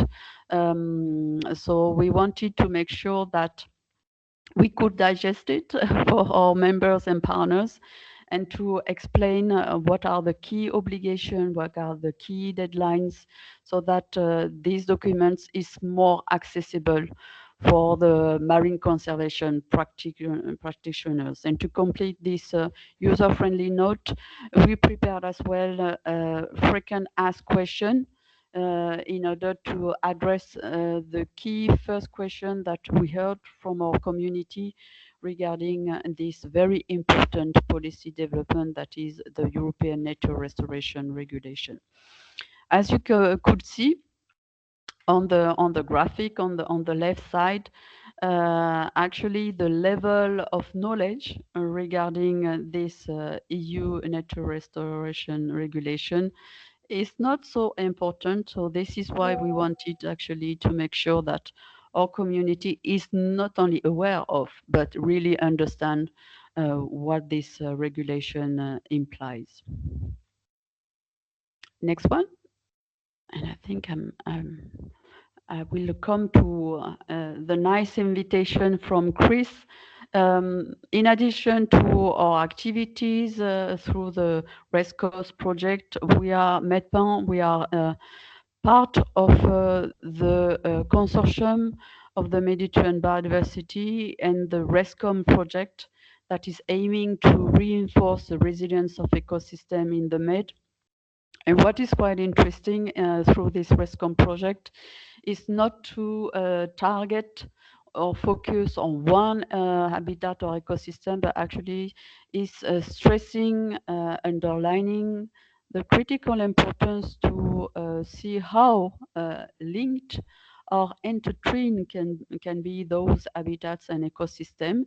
So through this RESCOM project, implementing this multi-ecosystem approach, we have pilot sites in order to embody this multi-ecosystem approach and to actually pilot activities that are combining conservation, natural resources management at the level of different ecosystem again, taking into account the connectivity, the ecological connectivities between those different ecosystems. And I do believe, again, that it can be an interesting project for the implementation of the nature restoration regulation, since it is targeting several ecosystems, and a good, I would say, pilot in order to see how the European Union can support the European countries and others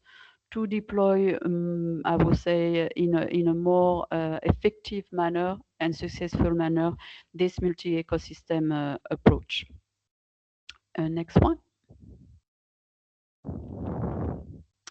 And that's it for me. So I'm available for any question if needed. Thank you. Yeah, thank you so sure. much, Alessandra. Of course, we lost completely control of time, so thank you for all those staying. I didn't want to interrupt Carol, and thank you very much for your presentation. Medpan is indeed a very active actor in the Mediterranean, and all our thanks for that. You showed also the results of RESCOM. Let me mention that at the Mediterranean level, at UFM level, at various programs level, there is really an intensification of efforts in capitalizing and upscaling on the outcomes of many different projects. So RESCOM results are, of course, of interest for the nature restoration law directly, but also maybe for the broader Mediterranean scale. So without any further ado, and if there is no question, of course, Zoe, I don't know if you check the chat. We can move to the... Yeah, Please. for the moment, no further questions, but there are a couple ones from the previous section. So maybe if speakers also want to see if they can write some answers, I think that can be helpful for those segments. So thank you very much. And without further ado, let me pass the floor now to Pilar Almaren from IUCN. Pilar, the floor is yours. And thank you very much for your consideration of regional cooperation and next step. Yeah, thank you, Alessandra. I will try to be very, very, very brief because we are very behind the schedule. So in terms of regional cooperation, I would like first to say to talk about the role of the IUCN Center for Mediterranean Cooperation. So we, as of May 2025, we count on over 260 members of the Mediterranean community. So it means that we are reaching a bigger how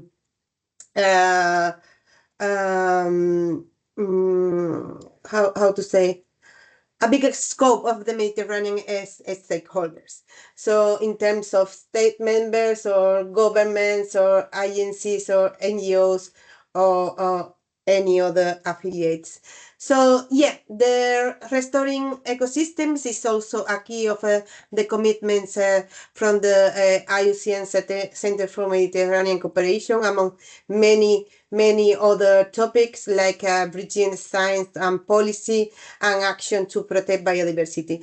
And this means that we are working in projects or initiatives, but also through memorandums of understandings like the one that we have with the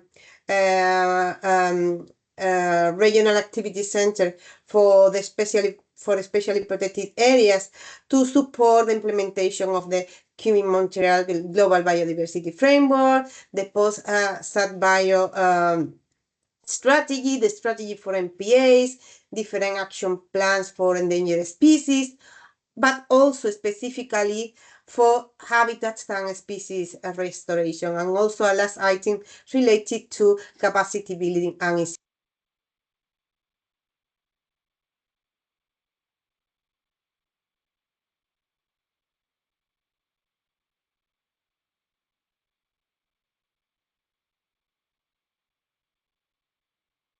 Pilar, we can't hear you anymore. You got muted. No, yeah, I don't know why. Now it's fine. It's okay, no? So also in terms of regional cooperation, I wanted to mention current projects that we are collaborating with. For instance, this Interreg project within the Mission for Nature of the European Commission. Within this project, we are collaborating by organizing summer schools, institutional dialogues, or policy recommendations like the ones that you can see in the screen, specifically for marine restoration. Under this Interreg, there are a couple of projects that are related to marine restoration, which are Artemis and COSTRAST. Also, as Tommaso mentioned previously, IUCN is collaborating with different state members and supporting them to develop their national restoration plans. Here, I only put the example for France. For them, we are trying to develop recommendations for these restoration measures and co-benefits, and also we are also collaborating in terms of estimating the cost of implementing these restoration actions, etc. Also, at the Mediterranean level, Tommaso mentioned that we are doing also this work with Croatia. I will not delve into the RESCOM project because it has been mentioned already, but I will also I would like to delve a bit deeper on the RESCOS project, which is the context in which we have organized this meeting. In the RESCOS project, IUCN is in charge of the work package related to governance and policy, but the project count on 7 different work packages related to the hands-on restoration, the finance, biodiversity, communications, etc. So it's a very comprehensive project. It's in terms we have in the way that we have covered many angles related to restoration. So the projects count on 9 pilot sites with different actions in different ecosystems like dunes, salmars, seagrasses, etc. And we have touched upon different ecosystem services to measure and monitor the impact of this restoration. I'm talking about the flood and erosion risk reduction, water quality, productivity. When I say productivity, I mean in terms of food provisioning. The last one is about blue carbon. So in addition to this hands-on restoration techniques, we have been also exploring the application of new tools to assess the risk reduction from restoration actions. So going directly to the policy contributions that we made in the RESCOS project, the first one was undoubtedly a policy brief related to the restoration, the new restoration regulation, to set the basis for coastal restoration. We were working also on another policy brief related to connectivity. The connectivity have been mentioned today, I believe, by all the speakers. But in this sense, I would like to mention that when we talk about connectivity, we are not only talking about ecological connectivity. We in the RESCOS project also took into account the hydrological connectivity and how important is to take into account the source to sea connectivity. How, for instance, the sediments treatment in the upstream of a river can affect to the cost dynamics.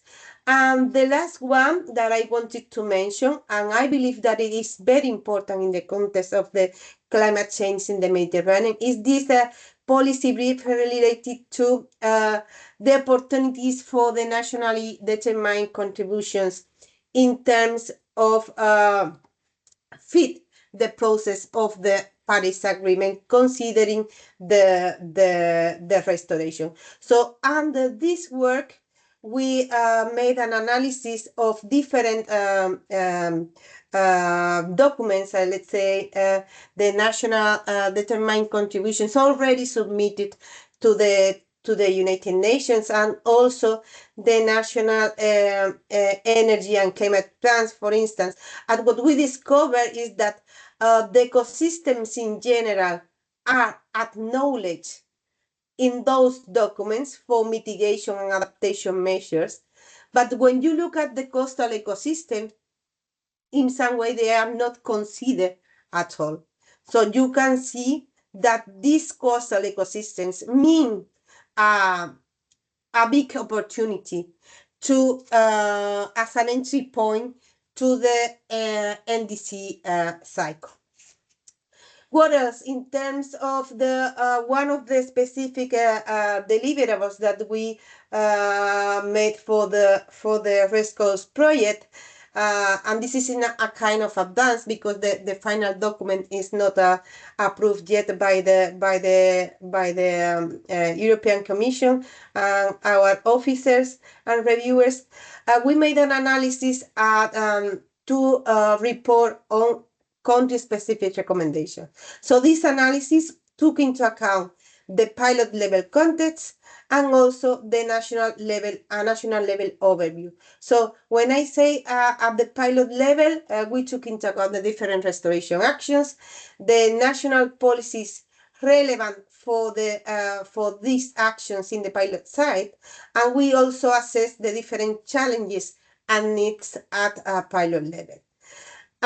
When referring to national overview, Tommaso was mentioning the need to consider the full spectrum of policies. So at national level, we took into account the legal and institutional framework for marine and coastal conservation, but also the NDCs and the national energy plans that I mentioned before. National tools that apply from the Regional Sea Convention or the National Program of Measures related to the Marine Strategy Framework Directive of the Water Framework Directive. So after this analysis, we were able to provide like a set of recommendations that we have simplified in this table. The key recommendations apply to strategic planning and integration, technical capacity, coordination and stakeholder engagement, monitoring, natural resolution and ecosystem specific needs and finding. And we produce these recommendations for the different countries that are related to the pilot sites in the RESCOS project. So we could try to make we try to make this kind of country specific approach. And that's all from my side. Thank you very much, Pilar. Thank you very much for all this contribution. You mentioned indeed, you made also reference to the Interreg Euromed. I would like actually to mention that the Natural Heritage Mission has been labeled together with others by the UFM. And a very important aspect is also that the Joint Secretariat is indeed including by now also the Southern Med countries as associated partners. So the efforts that are being done at European level are indeed also fully extended and let's say integrated into these amplification and capitalization efforts that we are doing all together. I would like also to mention that under the Greener Med and the Sustainable Blue Economy Roadmap, we do associate the projects to the processes, as I said. So we have a ministerial, we have roadmap, and we have all the pool of projects with their important outcomes. Of course, for us, the selection goes also to those projects that have Southern Med countries fully involved. But of course, I mean, also the European one are indeed contributing substantially to all the next steps. I see that there are some questions posed, but I would tend to conclude the session, if you don't mind, and move to the presentation from SPARAC, which is also a very important actor, of course. It's the Regional Activity Center of UNEMAP, focus on biodiversity. They also participated to the webinar that I mentioned at start, the one carried out with CPD and the European Commission a few days ago, together with the Southern Med countries in order to prepare for the submission of the 7 national reports. So I know that unfortunately ATF is not directly present, but we do have a video, so I would like you to play the video with these messages. Thank you so much.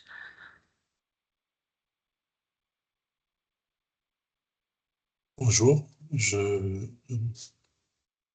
this is Atif Wargi from SPARAC. Unfortunately, I'm not able to be with you today, but I tried to record my presentation. It's few slides with a message to take away concerning restoration and what we are doing at SPARAC and Barcelona Convention level concerning restoration. So for those that do not know exactly SPARAC, so SPARAC is one of the MAP component. We are based in Indonesia, and we are in charge of the marine and coastal biodiversity conservation program of the Barcelona Convention. We are in charge of implementing the SPABD protocol, and we assist the Mediterranean country to fulfill their obligation under this protocol. And as you may already know, that this protocol entered into force in 1999, is one of the innovative tool of the, let's say, international law with several innovation, in particular, the possibility to establish marine protected area in high sea. And this could be the application of the new treaty BBNG that entered recently into force. And as you can see, the two main objective of the protocol is to establish marine protected area, and also what we call the SPAMI, the Specially Protected Area of Mediterranean Importance. And the other big theme on which we work is the conservation of species, and for that we have two annexes: the Annex 2 of list of endangered and threatened species, and Annex 3 of the list of species whose exploitation is regulated. Since the entry into force of the SPABD protocol, the Mediterranean country asked SPARAC to elaborate a regional strategy as a framework to implement the protocol in the Mediterranean region. And in 2003, the Mediterranean region adopted the Strategic Action Program for the conservation of biodiversity. That was the framework for the following 15 years. So in 2018,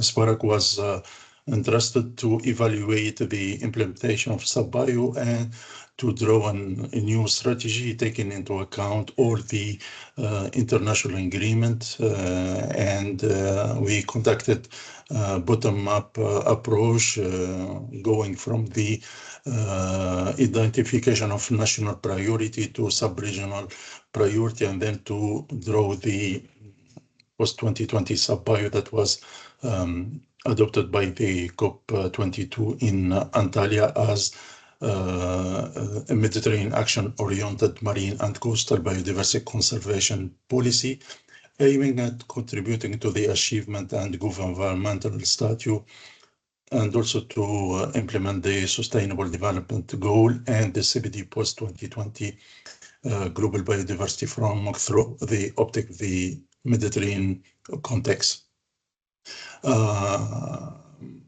The post-2020 SABAYO could be and should be considered as the regional GBF in the Mediterranean region. He have the same hierarchical pattern and terminology, so he has a vision to 2015 with the mission goals, smart target and action to 2030.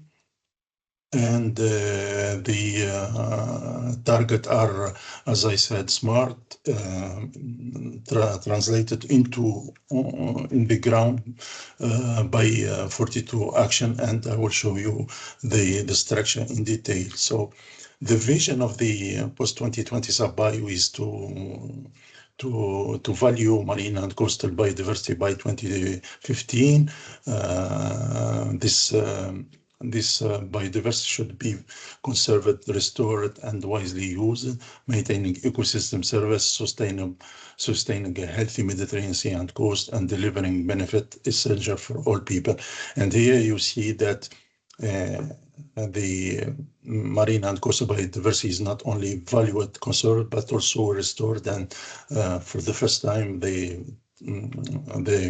let's say the term restoration is included in a regional strategy, taking into account all the new commitment and the target 3 of the CBD, but also the new development at European level with the EU national law that was under preparation. And you can see the 3 goals. So we have the goal 1 to reduce the threat to biodiversity, the goal 2 to ensure that biodiversity is preserved and maintained or enhanced in order to meet people's needs, and also the goal 3 to enable the necessary transformative change, putting in place tools and solutions for implementing mainstream.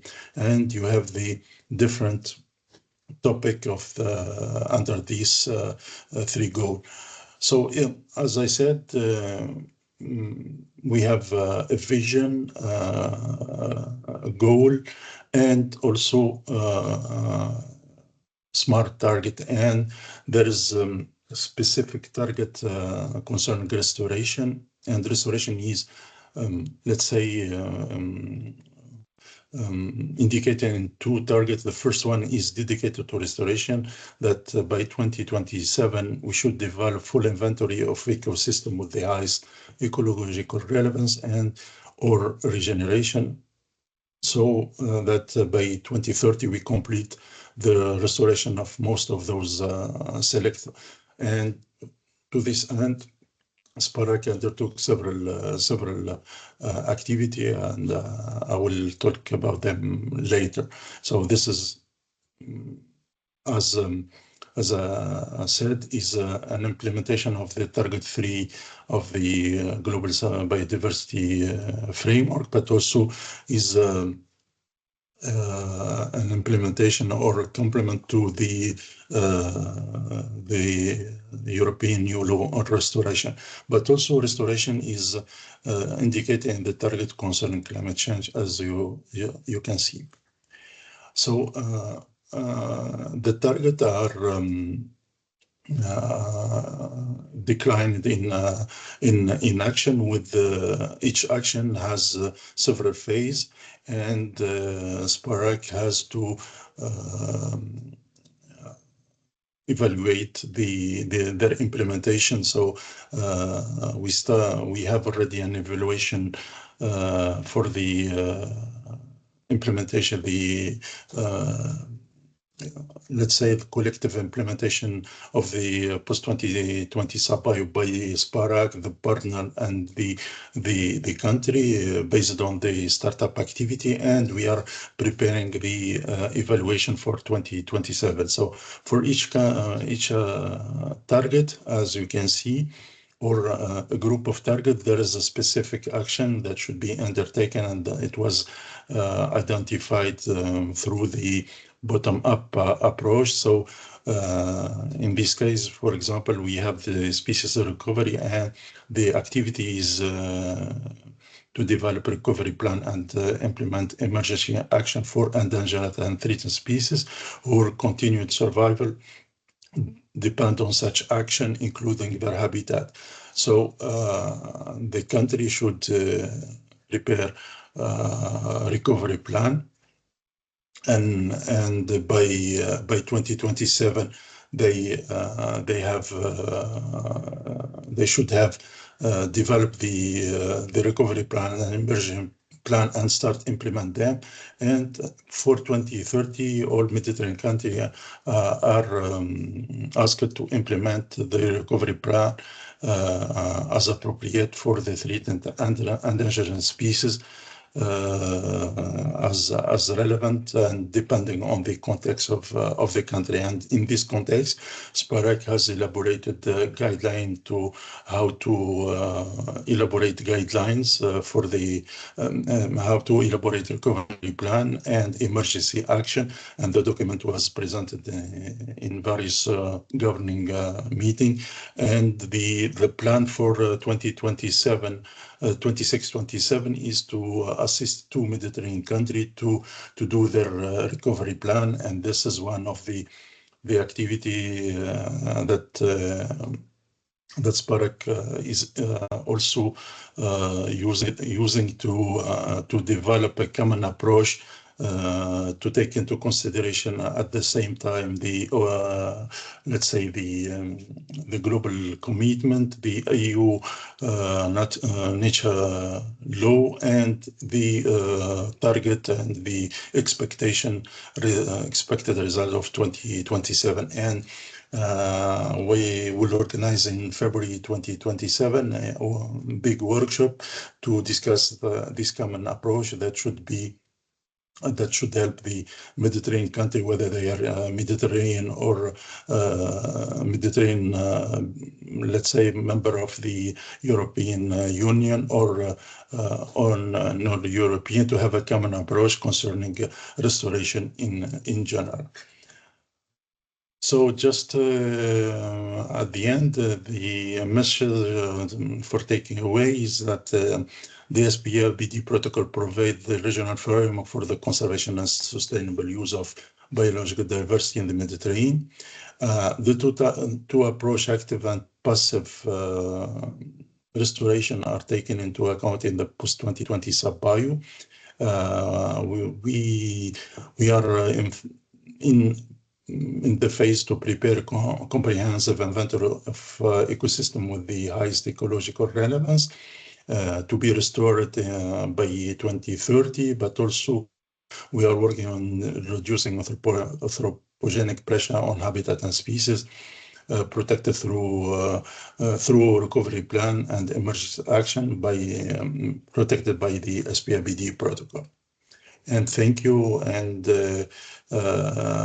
unfortunately, I could not reply to any question, but my colleague is there, and she will, let's say, reply to your question as appropriate. Thank you. So many thanks to ATEF and of course to SPARAC for this important contribution. And I would like to propose to complete the sort of UNEMAP RACS presentation with the next one provided by the Blanc Bleu, and I'm pleased to give the floor to Arnaud Théris, the Biodiversity Program Manager Officer. So Arnaud, the floor is yours.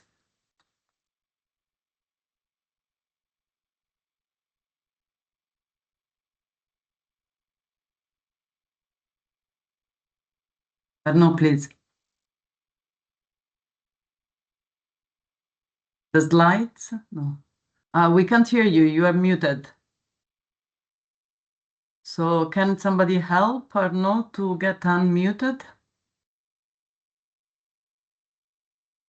Arnaud, you're sure you are unmuted from your side? Because it looks like your microphone is muted from here. Can Pilar help, or Zoe, maybe? Give me 1 second and I will try to sort it out, okay?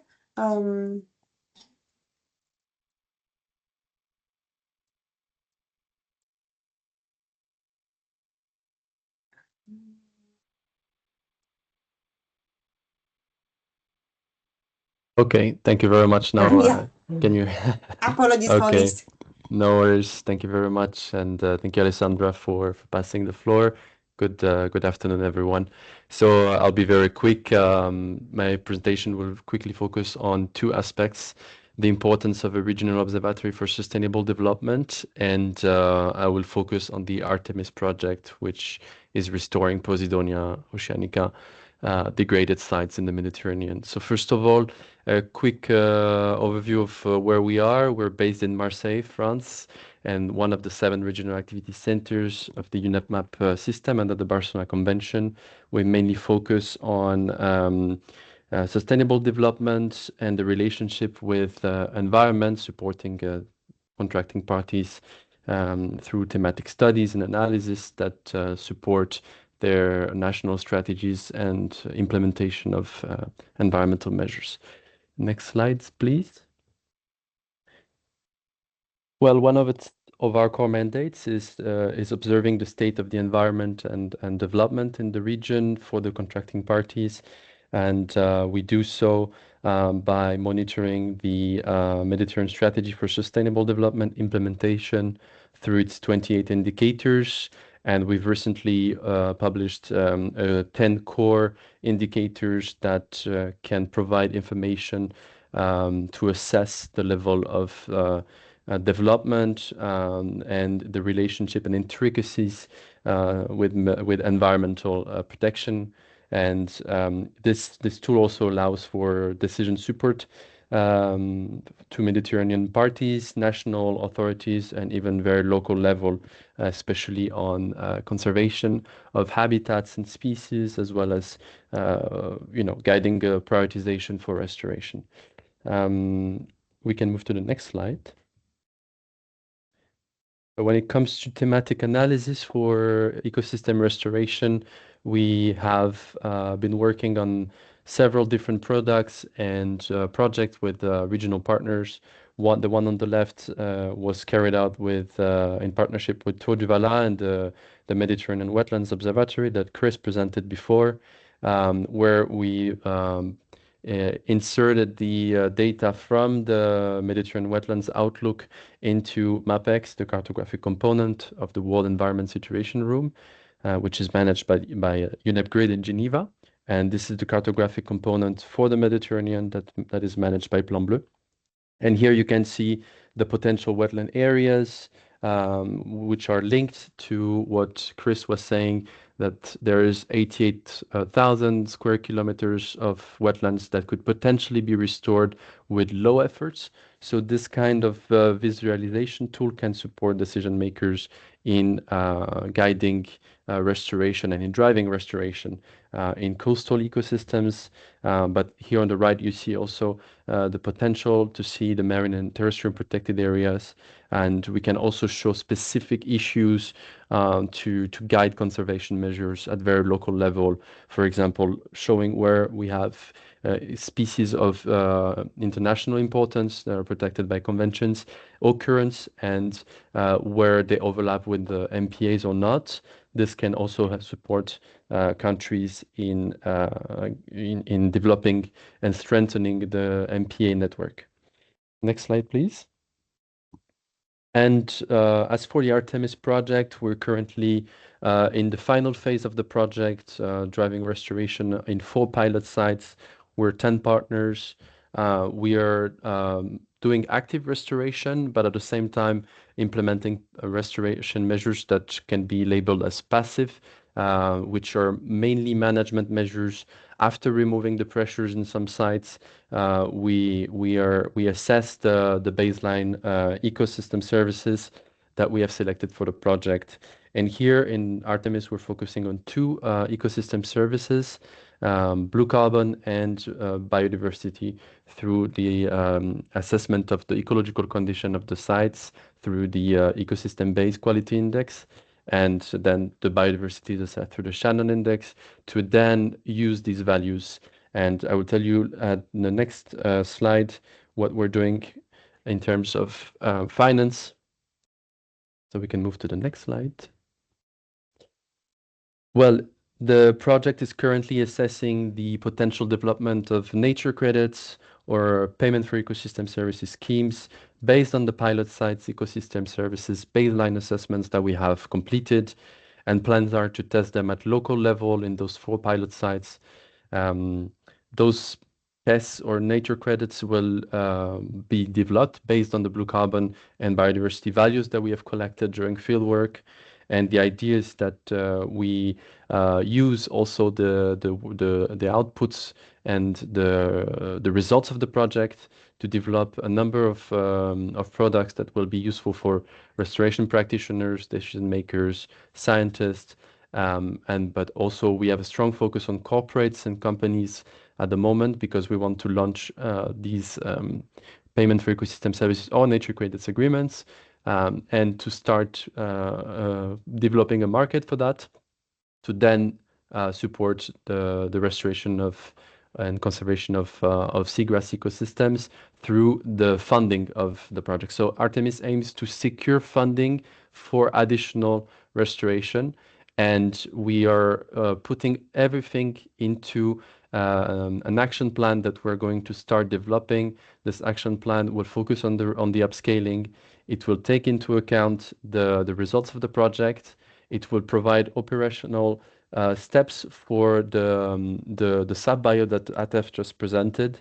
And the idea is to provide immediate actions after the project ends, with additional sites that will replicate the restoration techniques used in Artemis, as well as the methodologies for ecosystem services assessment, and maybe expanding also to other ecosystem services provided by the meadows. And in some cases, we're currently working on at the policy level on a seagrass restoration framework to be proposed to support the national implementation of restoration activities, as we're doing in Greece. And so, yeah, you see the links with the UNEP post-2020 sub-bio, the MPED roadmap that Martial mentioned before, and the concrete outputs that are going to come out of the project to feed into a transfer phase that we hope will start by the end of 2026 with new pilots to operationalize the action plan that I mentioned. And I'll stop here. Thank you very much. Many thanks for your comprehensive presentation and conclusion. Actually, you showcase the very important monitoring system that UNEP has, and indeed, which allows to have these regular assessments of the Mediterranean status. You also mentioned that Artemis is indeed working on this action plan, and that has already secured some financing for some post-project activities. I don't know if you can tell us more on that, and this could be part of also the next action to support and to take also consideration within the wider action plan that is being mentioned. So just if you have a complementary information, and we'll soon close, please. Yes, thank you, Alessandra. We are working at the moment on the transfer phase, so the funds are not yet secured. We hope to secure them, and this is in parallel of the development of the action plan. But plans are to secure those funds to move to a transfer phase in order to implement and replicate the techniques and restoration methodologies in additional pilot sites, and at the same time implement the action plan that will be finalized by June 2026. Thank you.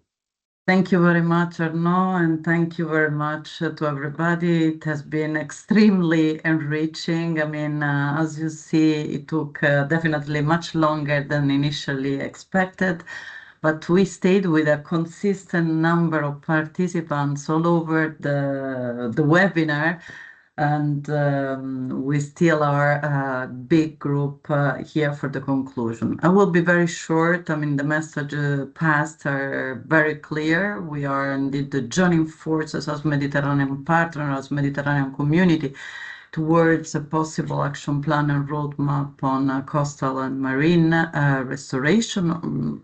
Joining maybe also other exercise on restoration at large. There are two very important appointments to take into consideration for this year. One is, of course, COP17 in Armenia, and the other one is COP31 in Turkey.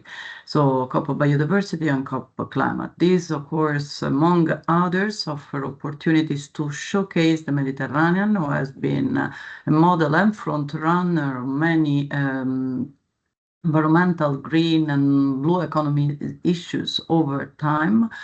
So we are discussing with some partners how to approach the next COP, but please feel free to share also information, what you plan, for example, for side event at COP Biodiversity in Armenia, but even more, let's say, importantly, as it takes place in Mediterranean countries, in Turkey, COP Climate. As far as the UFM is concerned, we will have a Mediterranean pavilion at COP Climate in Turkey. So for sure, we will reach out to see how all these, let's say, inputs and recommendations can be showcased in this forum. I'd like also to add that as UFM, we are heading towards the working group on environment, which is taking place online on the 15th of April. So that will be also a very important opportunity to discuss with the countries.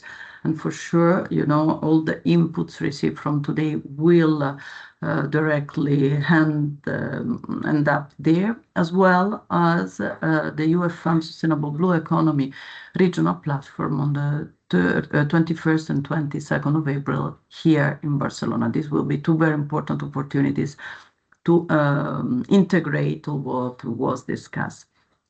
Just before concluding, a very special thanks from my side to, of course, IUCN and MedPan, in particular, Carol and Pilar, who made all these possible. So thank you for your excellent contribution and for your, you know, the nice partnering in getting this organized. I don't know, Carol and Pilar, if you want to have a concluding message, a concluding word. And if not, we'll just close here and thank you everybody for the outstanding contribution. Thank you. Yeah, from my side, only say thank you all for the collaboration. Thank you all the speakers for accepting the invitation to the webinar. Big thank you to all participants for the big engagement during the session. Okay, that's all from my side. And thank you very indeed, much. The presentation will be shared with everybody. Thank you. Thank you to everybody. Bye. Have a very good day. Bye. Bye. Thank you.